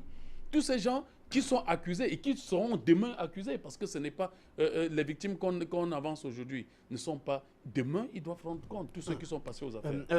Ambassadeur François Bikoro, tout à l'heure, Gilbert a parlé des clans qui s'opposent, et cela pourrait, par exemple, n'est-ce pas, susciter davantage d'interrogations quand on sait que ces campagnes qui sont menées sur Facebook sont parfois sponsorisées, quand on sait que ces campagnes, qu'il y a des personnes qui en ont fait une activité tout à fait régulière, donc on se dit qu'il peut avoir des sous en circulation, alors qui payent pour ces combats sur les réseaux sociaux, pour le lynchage, ou alors les lynchages de certaines personnalités qui sont, selon ces réseaux sociaux, supposées être poursuivies. Je vous rassure, qu'au lendemain du 31 octobre 2018, Facebook ne parlera plus de l'opération Épervier. Vous n'entendrez plus qu'on va arrêter quelqu'un. Parce qu'on aura déjà proclamé le président de la République de ce pays. Tout ce que vous voyez là a un seul souci, ce que Gilbert a dit tout à l'heure. M. Biya a bousillé 4 générations de présidents de la République. Ceux qui avaient 20 ans ont 60 ans aujourd'hui. Ceux qui avaient 30 ans ont 70 ans. Ceux qui avaient 40 ans ont le même âge que lui. Nous qui avions 10 ans, vous voyez à quel âge nous avons aujourd'hui. Donc, ça peut expliquer, en dehors de l'opération Épervier, que les gens se battent. Puisque qu'on le veuille ou pas, l'âge de M. Biya, le temps qu'il a mis à travailler, il y aura un jour où il va partir. Mais vous conviendrez avec moi que ceux qui avaient 30 ans se disent, au moins nous pouvons gérer la transition pour les 7 ans qui nous restent à vivre. Ils s'entrechoquent avec ceux qui ont 20 ans qui estiment qu'il faut que ce soit 9. Ils vont s'entrechoquer avec ceux qui avaient 30 ans qui estiment que non, nous on doit encore gérer 2 mandats. Malheureusement, on oublie toujours, dans l'analyse que nous faisons, que M. Biya a fait 35 ans avec les gens. Avec vous et moi. Mais nous sommes tous entendus que c'est lui, c'est le problème. Donc, les mêmes acquisitions que l'on reproche au système Biya, on doit le reprocher à tous les Camerounais. Je prends des cas comme ceci, Gilbert. Facebook nous dit, à Camtel, un inspecteur de police interdit de sortir le vigile. Le chef de service de marché, qui n'est pas chef, il est plutôt chef de service de la communication, ce qui suppose que les gens ne connaissent même pas les rôles que les gens jouent dans les structures. Est-ce que vous pouvez imaginer que le délégué général de la Sûreté nationale ne savait pas qu'à Souza est directeur de la communication, il met chef de service de marché? On veut manipuler l'opinion. Et vous devez trouver un lien avec la crise entre Camtel et Orange. Moi, je suis un panafricaniste, vraiment. J'ai des combats, on peut me les reprocher. J'ai décidé que personne ne va m'aider à arrêter mon frère si ce n'est moi-même.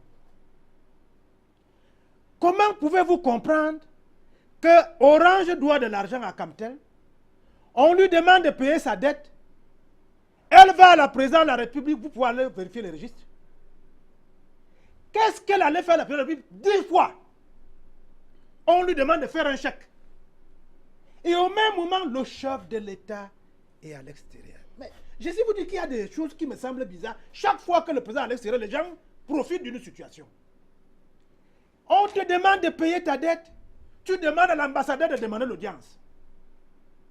L'ambassadeur de France va demander l'audience. Il est devenu opérateur économique. Gilbert, Orange, c'est le service public français. C'est bon de dire les fonctionnaires camerounais. C'est des fonctionnaires.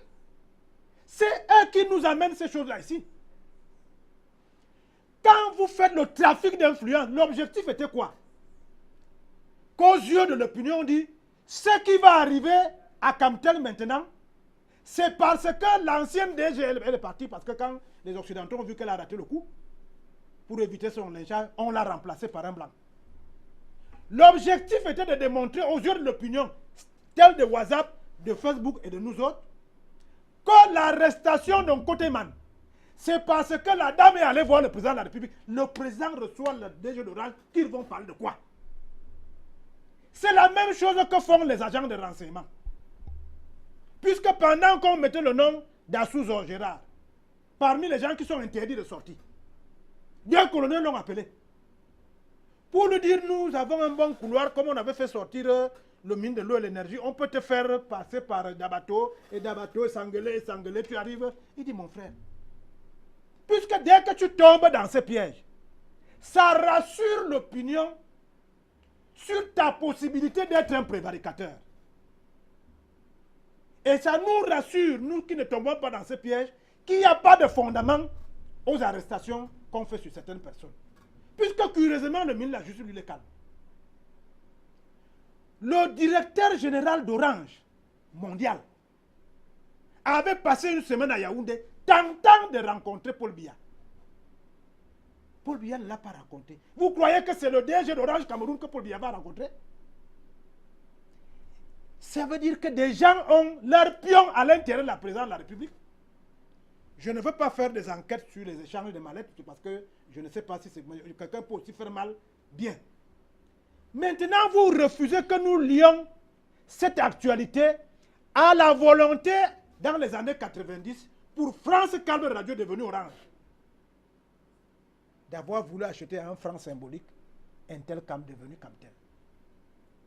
Vous ne voulez pas qu'on lie à cette histoire le fait que les programmes d'ajustement structurel imposés dans les pays africains avaient pour rôle, 1, de leur demander de se débarrasser de tous les secteurs productifs, l'agriculture, l'éducation, la santé, vous savez qu'on ne les finance plus, pour que les Africains s'endettent auprès de multinationales, de riz avariés, de comprimés avariés et de tout ce que vous voulez pour qu'on les achète chez nous.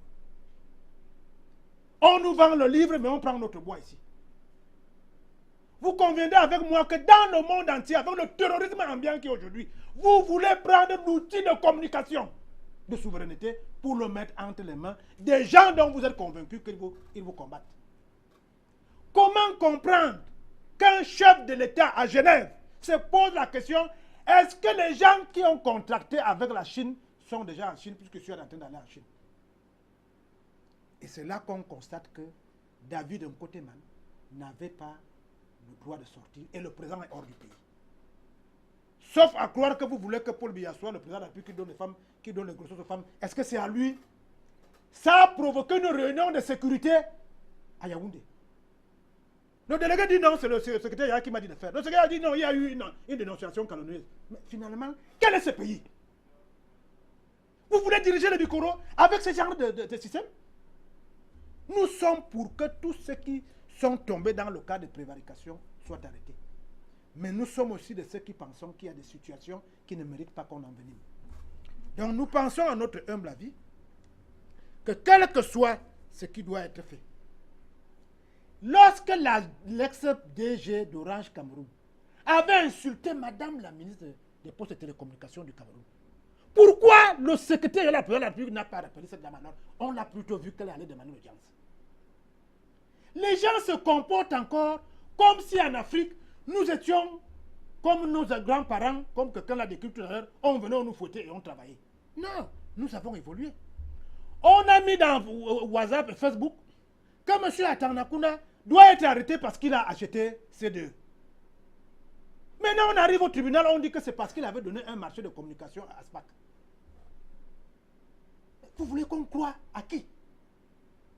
Et un autre coup, on vous dit, Bebengo vient d'entrer à la cellule O7.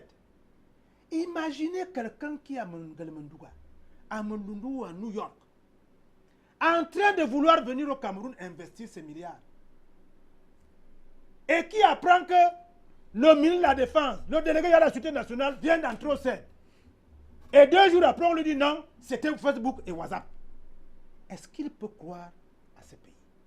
Maintenant, le clou des clous, fondant. Je vous ai dit, nous sommes en situation électorale.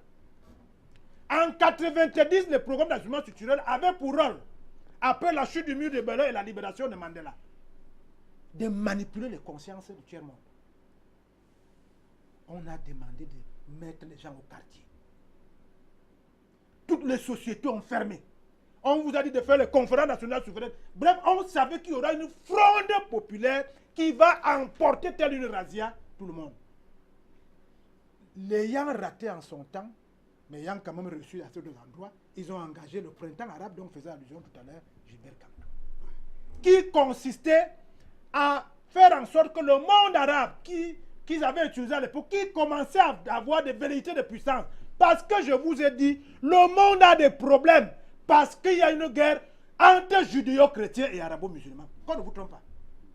Il n'y a que Hitler qui n'avait commencé à le comprendre. Donc, on savait très bien qu'avec les énormes moyens qu'on a mis à la disposition des Arabes, ils commençaient à avoir le réactif. Quand ils étaient attaqués, il fallait donc une déflagration de tout le monde arabe. On a mélangé avec les pays arabes africains. Gilbert Kanto, nous sommes d'accord qu'on arrête les voleurs. Nous sommes d'accord que c'est le peuple qui sait qui est voleur. Si c'est pour chercher les voleurs, allez à Douala. Il y a même des carrefours qui s'appellent voleurs. Mais nous refusons qu'un peuple qui envoie ses enfants aller défendre son territoire. À la frontière avec le Nigeria, vers le sud avec les ambazoniers. À la frontière avec le Nigeria, vers le nord avec Boko Haram. À la frontière avec, à l'est du Cameroun avec la Seleka, Anti-Balaka et Seleka. À la frontière avec la Centrafrique, vers le sud, vous savez qu'il y a quelques velléités. Nous refusons qu'en ce moment précis, vous créiez le trouble dans la tête des citoyens. Supposons un seul instant, et je termine par là. Je ne vais pas vous faire ici l'étalage du fait que Camtel est toujours société à liquider, pas à privatiser, depuis 1990. C'est les résultats de Camtel qui font que la France, l'ayant voulu acheter un franc symbolique, elle a dit j'ai fait 10 francs symboliques. Quand elle revient, elle trouve que Camtel a avancé, ça devient... Maintenant, c'est 700 milliards de francs symboliques. La France n'a pas assez d'argent pour acheter ça, 700 milliards. Qu'est-ce qu'ils veulent donc faire? Comme on a la fibre optique qui part de Brasilia au port autonome de Kribi, qui est l'un des ports les meilleurs, après celui du Caire. On veut empêcher que la dénivellation et la défragration des bits qu'on va vendre, qui traversent 4 continents, et qu'aucun pays européen ne peut faire cet investissement aujourd'hui, il n'y a que les Chinois qui peuvent le faire parce qu'ils ont acheté toutes les dettes souveraines.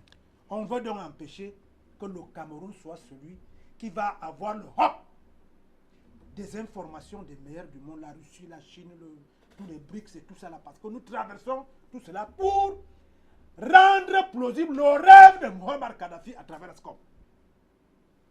On veut donc créer la fronde populaire. C'est-à-dire que Orange et les autres, je ne peux pas citer parce qu'ils n'ont pas encore de avec nous, mais je sais qu'ils en auront. Ils ont les 32, les 4, les 40 employés. Vous avez vu que quand on a pris qu'est-ce qu'on a fait? On a dit qu'on ne veut plus faire comme avec Eneo. Vous avez un mastodonte qui gère des milliards et des milliards de dollars, mais qui n'a pas d'employés au Cameroun syndiqué.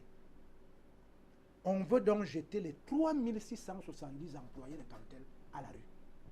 3670 chefs de famille, à moins de 2 jours d'une élection capitale. Les 3670 emplois directs ont des emplois induits. Les colboxeurs, les vendeurs de câbles, les vendeurs, quand vous voyez partout là, les enfants qui se battent. Et on veut donc recruter ce qu'on n'arrive pas à faire depuis avec la population camerounaise. Vous savez que quand Biya a décidé de recruter 25 000, il ne voulait pas les recruter. Le renseignement de quelqu'un qui disait qu'il était son fidèle parmi les fidèles, qui s'est avéré être un Américain, l'ancien ministre des Finances, qu'on ne sait pas comment il a parachuté ici, parce que le type qui s'appelait Simenye, que le président voulait remercier parce qu'il l'a aidé à atteindre le point d'achèvement, c'était le Simenye, la vie encore aux États-Unis. Mais on a pris le gars qui était prestataire de services. C'est pour cela que cet Simenye n'avait pas de prénom, il a eu le prénom que quand il est parti. Donc ce qu'on veut faire, quand il recrutait les 26, c'est parce qu'il avait senti, après 2008, que les 11 millions de jeunes que l'on vient de travailler la cervelle sont des soldats antipatriotiques. Il a préféré les avoir par devers soi, même s'il était mère de famille. Nous disons donc, oui, tous ces gens-là volent. Mais si on doit solutionner au profit d'une multinationale, nous disons non. Si on doit solutionner comme tel pour mettre les gens dans la rue, nous disons non. Et si on doit reprendre comme tel qu'on lui enlève la 4G, la 3G et demi, parce que même en France, la 3G et demi et la 4G, c'est du domaine de l'armée française et du ministère de la Défense. C'est pour cela que nous pensons que, loin de nous l'idée ici de dire que l'opération Épervier est une mauvaise chose, loin de nous ici de dire qu'on ne doit pas arrêter les gens, encore que je ne sais pas si c'est comme ça qu'on arrête les gens dans les autres pays. Loin de nous aussi de dire que les gens doivent s'enrichir goulûment, mais nous refusons que chaque fois que vous avez bien travaillé et que vous avez quelques acquisitions, qu'on dise que vous êtes un voleur. Nous refusons de croire un seul instant que la corruption, qui a deux pans, le corrupteur et le corrompu. Pour le moment, on n'arrête que les principaux corrompus. On se pose bien la question où se trouvent les corrupteurs. Ils sont au quartier, ou en France, ou aux États-Unis. Nous refusons que l'on croit que la fonction publique, ce sont les ministres et les DG de société. Non. Arrêtez un ministre qui avait des employés qu'il n'a pas recrutés, qui sont entrés à l'ENAM à travers des listes, qui sont entrés à l'ENAM en donnant les millions. On les met à la disposition d'un ministre. On laisse ce ministre 20 ans au même poste. Et puis, un jour, 2 jours avant une élection, on le jette en pâture dans la rue. Ça remet en cause tout le travail de SAP que nous faisons. Et nous avons juré que nous ne laisserons plus un pan de la souveraineté de notre pays partir. Nous avons compris que certaines arrestations sont faites, comme l'a dit Gilbert Camtou, dans le choc des systèmes qui se mettent en place à l'orée de l'après M. Biya. Nous avons aussi compris que plus Biya dure, plus ce système devient plus féroce. C'est à qui va éliminer le plus dans le camp de l'autre qui va gagner demain. Mais si nous pensons que nous avons été premiers dans la corruption, Guy Fondop, j'ai bien peur que quand vous rentrez à la maison, que votre femme vous dise si vous êtes Camerounais et si le Cameroun est premier dans l'indice de corruption, même si le président de Transparency International lui-même a été arrêté pour les questions de corruption, il y a de fortes chances que vous-même vous soyez corrompu. C'est ce que nous refusons. Merci à vous, ambassadeur François Bikoro. Et direction le Standard à présent. On va prendre M. Penda qui nous retrouve de Douala au Cameroun. Bonsoir. Monsieur Penda, est-ce que vous nous recevez? Bonsoir, oui. Bonsoir Guy Fondop. Vous étiez au Standard. François Bikoro. Oui. Bonsoir à tous les téléspectateurs dans les médias, oui. Voilà, c'est terrible avec le Cameroun qui font donc.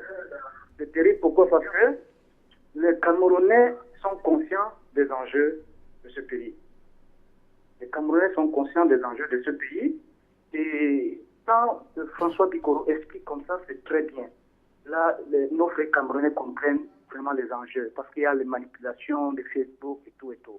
Mais il faudrait qu'on soit sûr de certaines choses parce qu'on a déjà compris. Grâce à vous, quand on regarde Afrique Média, on comprend beaucoup de choses. Un Africain qui ne comprenne pas des enjeux de cette Afrique aujourd'hui, c'est qu'il est perdu. Parce que, voyez-vous, la démocratie de l'Occident qu'on a menée ici en Afrique, chez nous, c'est ça qui amène la guerre. Il y a la guerre dans la démocratie. Il y a la mort dans la démocratie. Par contre, dans nos chefferies au village, comme le guide libyen l'a fait, voyez-vous, le guide en Libye, c'était le paradis sur terre. Même les Européens enviaient les Libyens. Parce que c'était un chef. On appelle comme un chef de village. Parmi nous tous, là où nous sommes là, on a des chefs de village. Est-ce qu'on peut aller dire à nos chefs de village que faisons la démocratie? Mais on va plus rentrer, on va plus rentrer de la ville. On va rentrer étant mort. Parce que dans la démocratie, il y a la mort dans la démocratie. Donc laissons bien là où il est. Dieu va l'appeler un jour. Mais le travail qu'il fait présentement, il faut arrêter tous ces bandits, tous ces voleurs-là, qui pillent le pays. Pendant ce temps, on n'a pas l'eau, on n'a pas les routes, on n'a pas des hôpitaux. Et c'est terrible, franchement. Ce que notre père fait là, moi je ne l'aime même pas. Hein. Je n'aime pas vraiment les gens qui ont trop duré au pouvoir. Je n'aime pas, mais ce qu'il est en train de faire présentement, vraiment, c'est merveilleux. Il faut qu'il arrête tous ces pierres de pays. Au Gabon, comme Ali Bongo fait. Partout, dans d'autres pays. Vraiment, tous ces gens qui ne savent pas le pays. Quand la population souffre, voilà les frères africains qui partent au Méditerranée pour aller mourir en mer. Parce qu'ils vont aller chercher le dorado en Europe, alors qu'il n'y en a même pas là-bas. On a le pétrole, le diamant, l'uranium. Mais c'est le pays en Afrique. Mais c'est qu'on nous dit à la Bible là qu'il y a un paradis sur terre, mais c'est en Afrique. Et c'est ça où? En Europe? Là où il y a le vent et la pluie, rien ne pousse là-bas. Ils viennent prendre tout, l'agriculture, Bolloré a tout ici, pour nourrir ses frères l'Occident. Mais il faut qu'on arrête. Il faut que les Africains arrêtent avec ces histoires de démocratie. On en a marre. Parce que ces histoires qu'un Biya doit partir, l'autre doit venir rester pour piller encore avec leur clan. Non, il faut qu'on arrête ça. Si Biya peut même faire même 1000 ans là. 1000 ans. Vraiment, on n'a pas besoin de démocratie. C'est terminé ces histoires-là. Il faut qu'on cherche notre modèle de démocratie et puis ici en Afrique. Merci beaucoup. Hein. Grâce à vous, on comprend beaucoup de choses. Merci. Nous vous remercions également. Monsieur Penda, depuis Douala, au Cameroun. Et on a Georges également, qui a tenté de nous joindre depuis le sud-ouest Cameroun. Alors, que vous inspirent ces pressions autour des personnes qui pourraient être interpellées dans le cadre de l'opération Épervier ou alors des personnes qui sont citées dans cette opération? Des nuits d'insomnie, on peut d'ailleurs le constater sur les réseaux sociaux, des facsimilés, des documents, des supposés documents publiés sur les réseaux sociaux, des éléments présentés comme éléments de preuve qui se retrouvent dans les réseaux sociaux. Nous souhaitons en savoir ce que vous pensez à la maison. Bonsoir à vous. Bonsoir.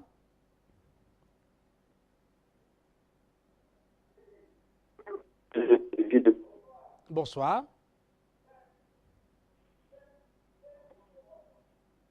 Alors. Bonsoir. Bonsoir, nous vous écoutons, vous êtes en direct. Malheureusement, quelques difficultés alors que voilà, nous allons encore prendre quelques appels avant de revenir sur le plateau. Voilà, quelques difficultés techniques à y poursuivre. On va plutôt revenir sur ce plateau, continuer peut-être quelques instants encore avec vous, ambassadeur François Bikoro. Alors, il est clair que c'est traumatisant à la limite même pour les personnes qui sont ainsi vilipendées sur les réseaux sociaux. Une sorte de bataille de l'opinion qui malheureusement conduit finalement tout le monde à penser que vous êtes coupable alors que vous n'avez même pas encore été inculpé par la justice. D'abord, il faut dire aux téléspectateurs que seule la justice est chargée de la manifestation de la vérité quand il y a un délit. La justice travaille avec des éléments d'appréciation, c'est-à-dire les officiers de police judiciaire, les populations et tout ce qu'on veut. Tout renseignement est bon à condition qu'il soit analysé et traité et mis à la disposition de son destinataire. Je ne peux pas comprendre qu'un contrôle supérieur de l'État va dans une entreprise publique, la commission anticorruption va dans une institution, la NIF va dans une institution, et le président de la République lit ça dans les journaux ou dans WhatsApp. C'est-à-dire, c'est comme si vous voulez faire pression au président de la République et lui empêcher de faire une contre-expertise de ce que vous lui avez envoyé. Moi-même qui vous parle, je ne voulais pas le dire ce soir. Ces agents de renseignement ont mis mon nom dans les réseaux sociaux pour dire que tout le travail que nous faisons, c'était pour cacher quelques prévaricateurs. Ils ont même dit que j'ai fait sortir l'un d'entre eux hors du pays. Et il y a des gens qui m'ont appelé, soit des gens qui sont des services de renseignement camerounais. Il s'est présenté comme étant un inspecteur de police. Je lui ai dit, la trempe dans laquelle je suis aujourd'hui, la position que j'occupe dans le monde entier, ne permet pas qu'un minuscule inspecteur de police m'appelle. Il ne m'a plus jamais appelé. Quand j'ai appelé ce numéro n'existait pas. Quand on a déjà mis votre nom dans les réseaux sociaux, qu'est-ce qui se passe lorsqu'après, il s'avère que vous n'êtes pas fautif? Monsieur Jean-Baptiste Nguinefa, ancien directeur général de la Société camerounaise des dépôts pétroliers, a été arrêté par ces gens-là, a été condamné 30 ans d'emprisonnement ferme. Il a fait appel à la cour d'appel. On l'a recondamné à 30 ans d'emprisonnement ferme. Et la Cour suprême, il y a de cela quelques semaines, a demandé qu'est-ce qu'il fait en prison. 7 ans.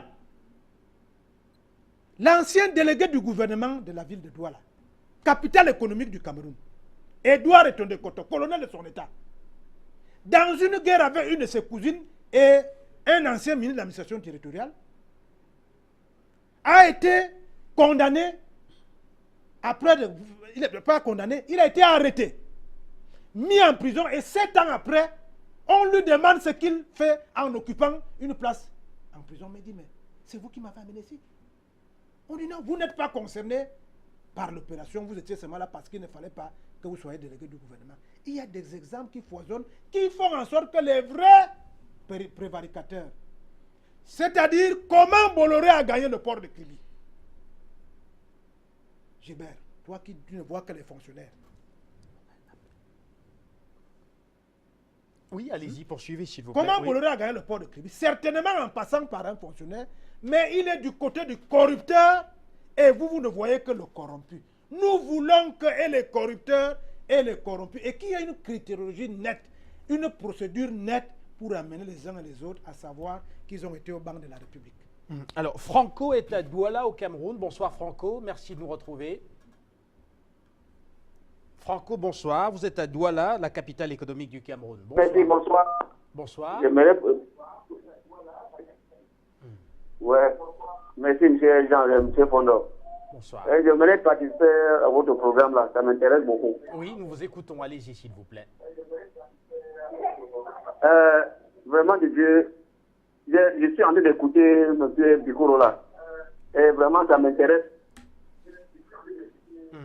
Mais éloignez-vous, Franco, de votre téléviseur. Comme ça, on pourra mieux vraiment, échanger. on ne peut pas excuser ces gens qui détournent, qui portent les choses du pays. Franco, éloignez-vous du téléviseur. On le caresse. Ce n'est pas bien comme ça parce que maintenant, les vieux, tu vois comment le pays est.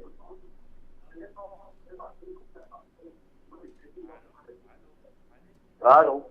Franco, éloignez-vous de votre téléviseur. Allô? Parce que vous êtes en direct, oui.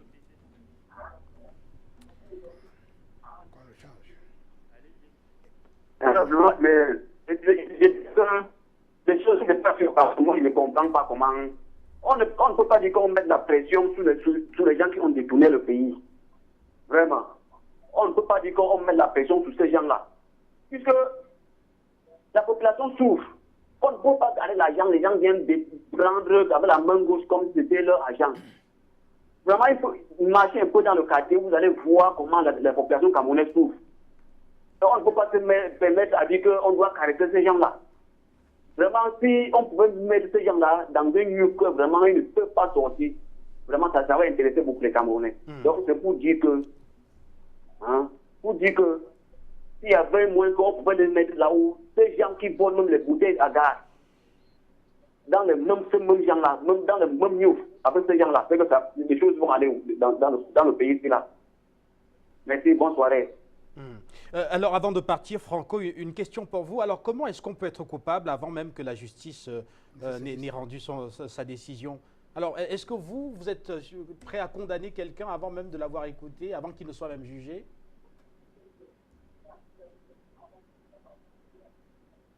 Mais c'est la loi francophone que vous condamnez les gens.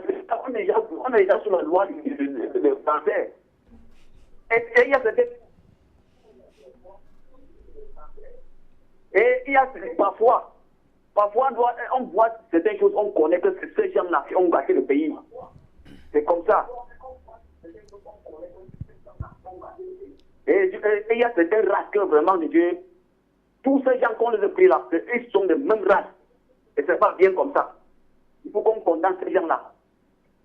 Ce n'est pas bon que vraiment les gens envoient leur main gauche pour prendre l'argent comme si c'était pour eux.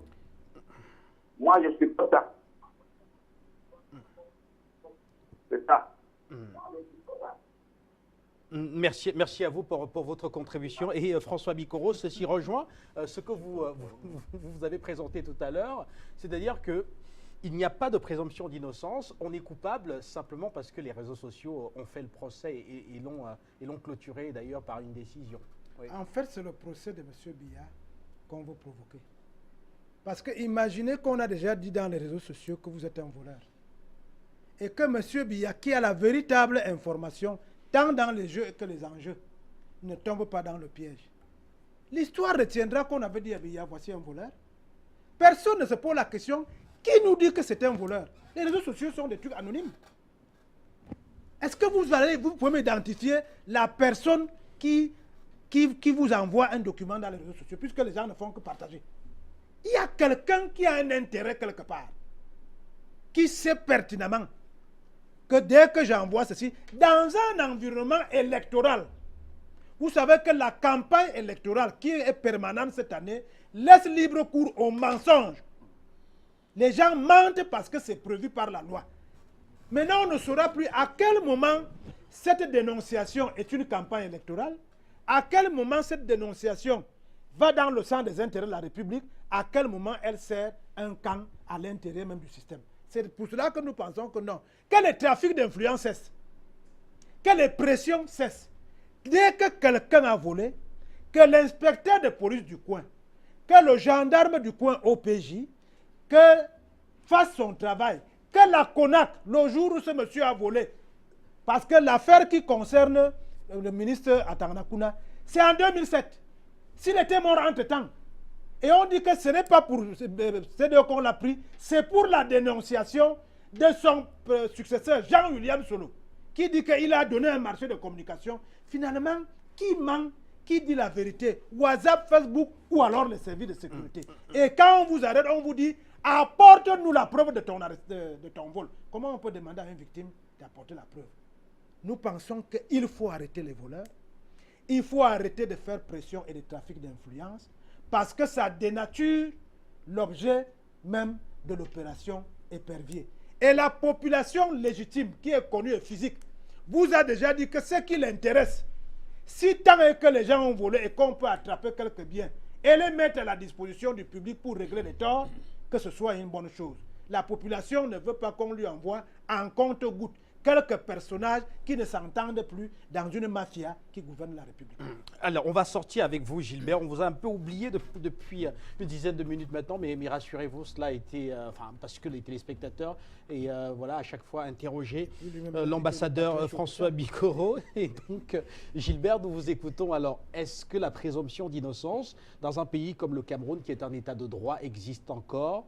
Peut-on être condamné simplement par l'opinion avant même d'avoir rencontré un magistrat?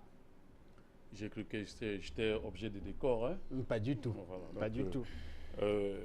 Pour ma part, je voudrais non pas répondre de façon épistolaire à ce que vous avez demandé, mais je voudrais déjà dire qu'on n'envoie pas quelqu'un en prison où on ne le garde pas à vue, tout simplement parce qu'on a soupçonné qu'il aurait enfreint telle chose ou telle autre.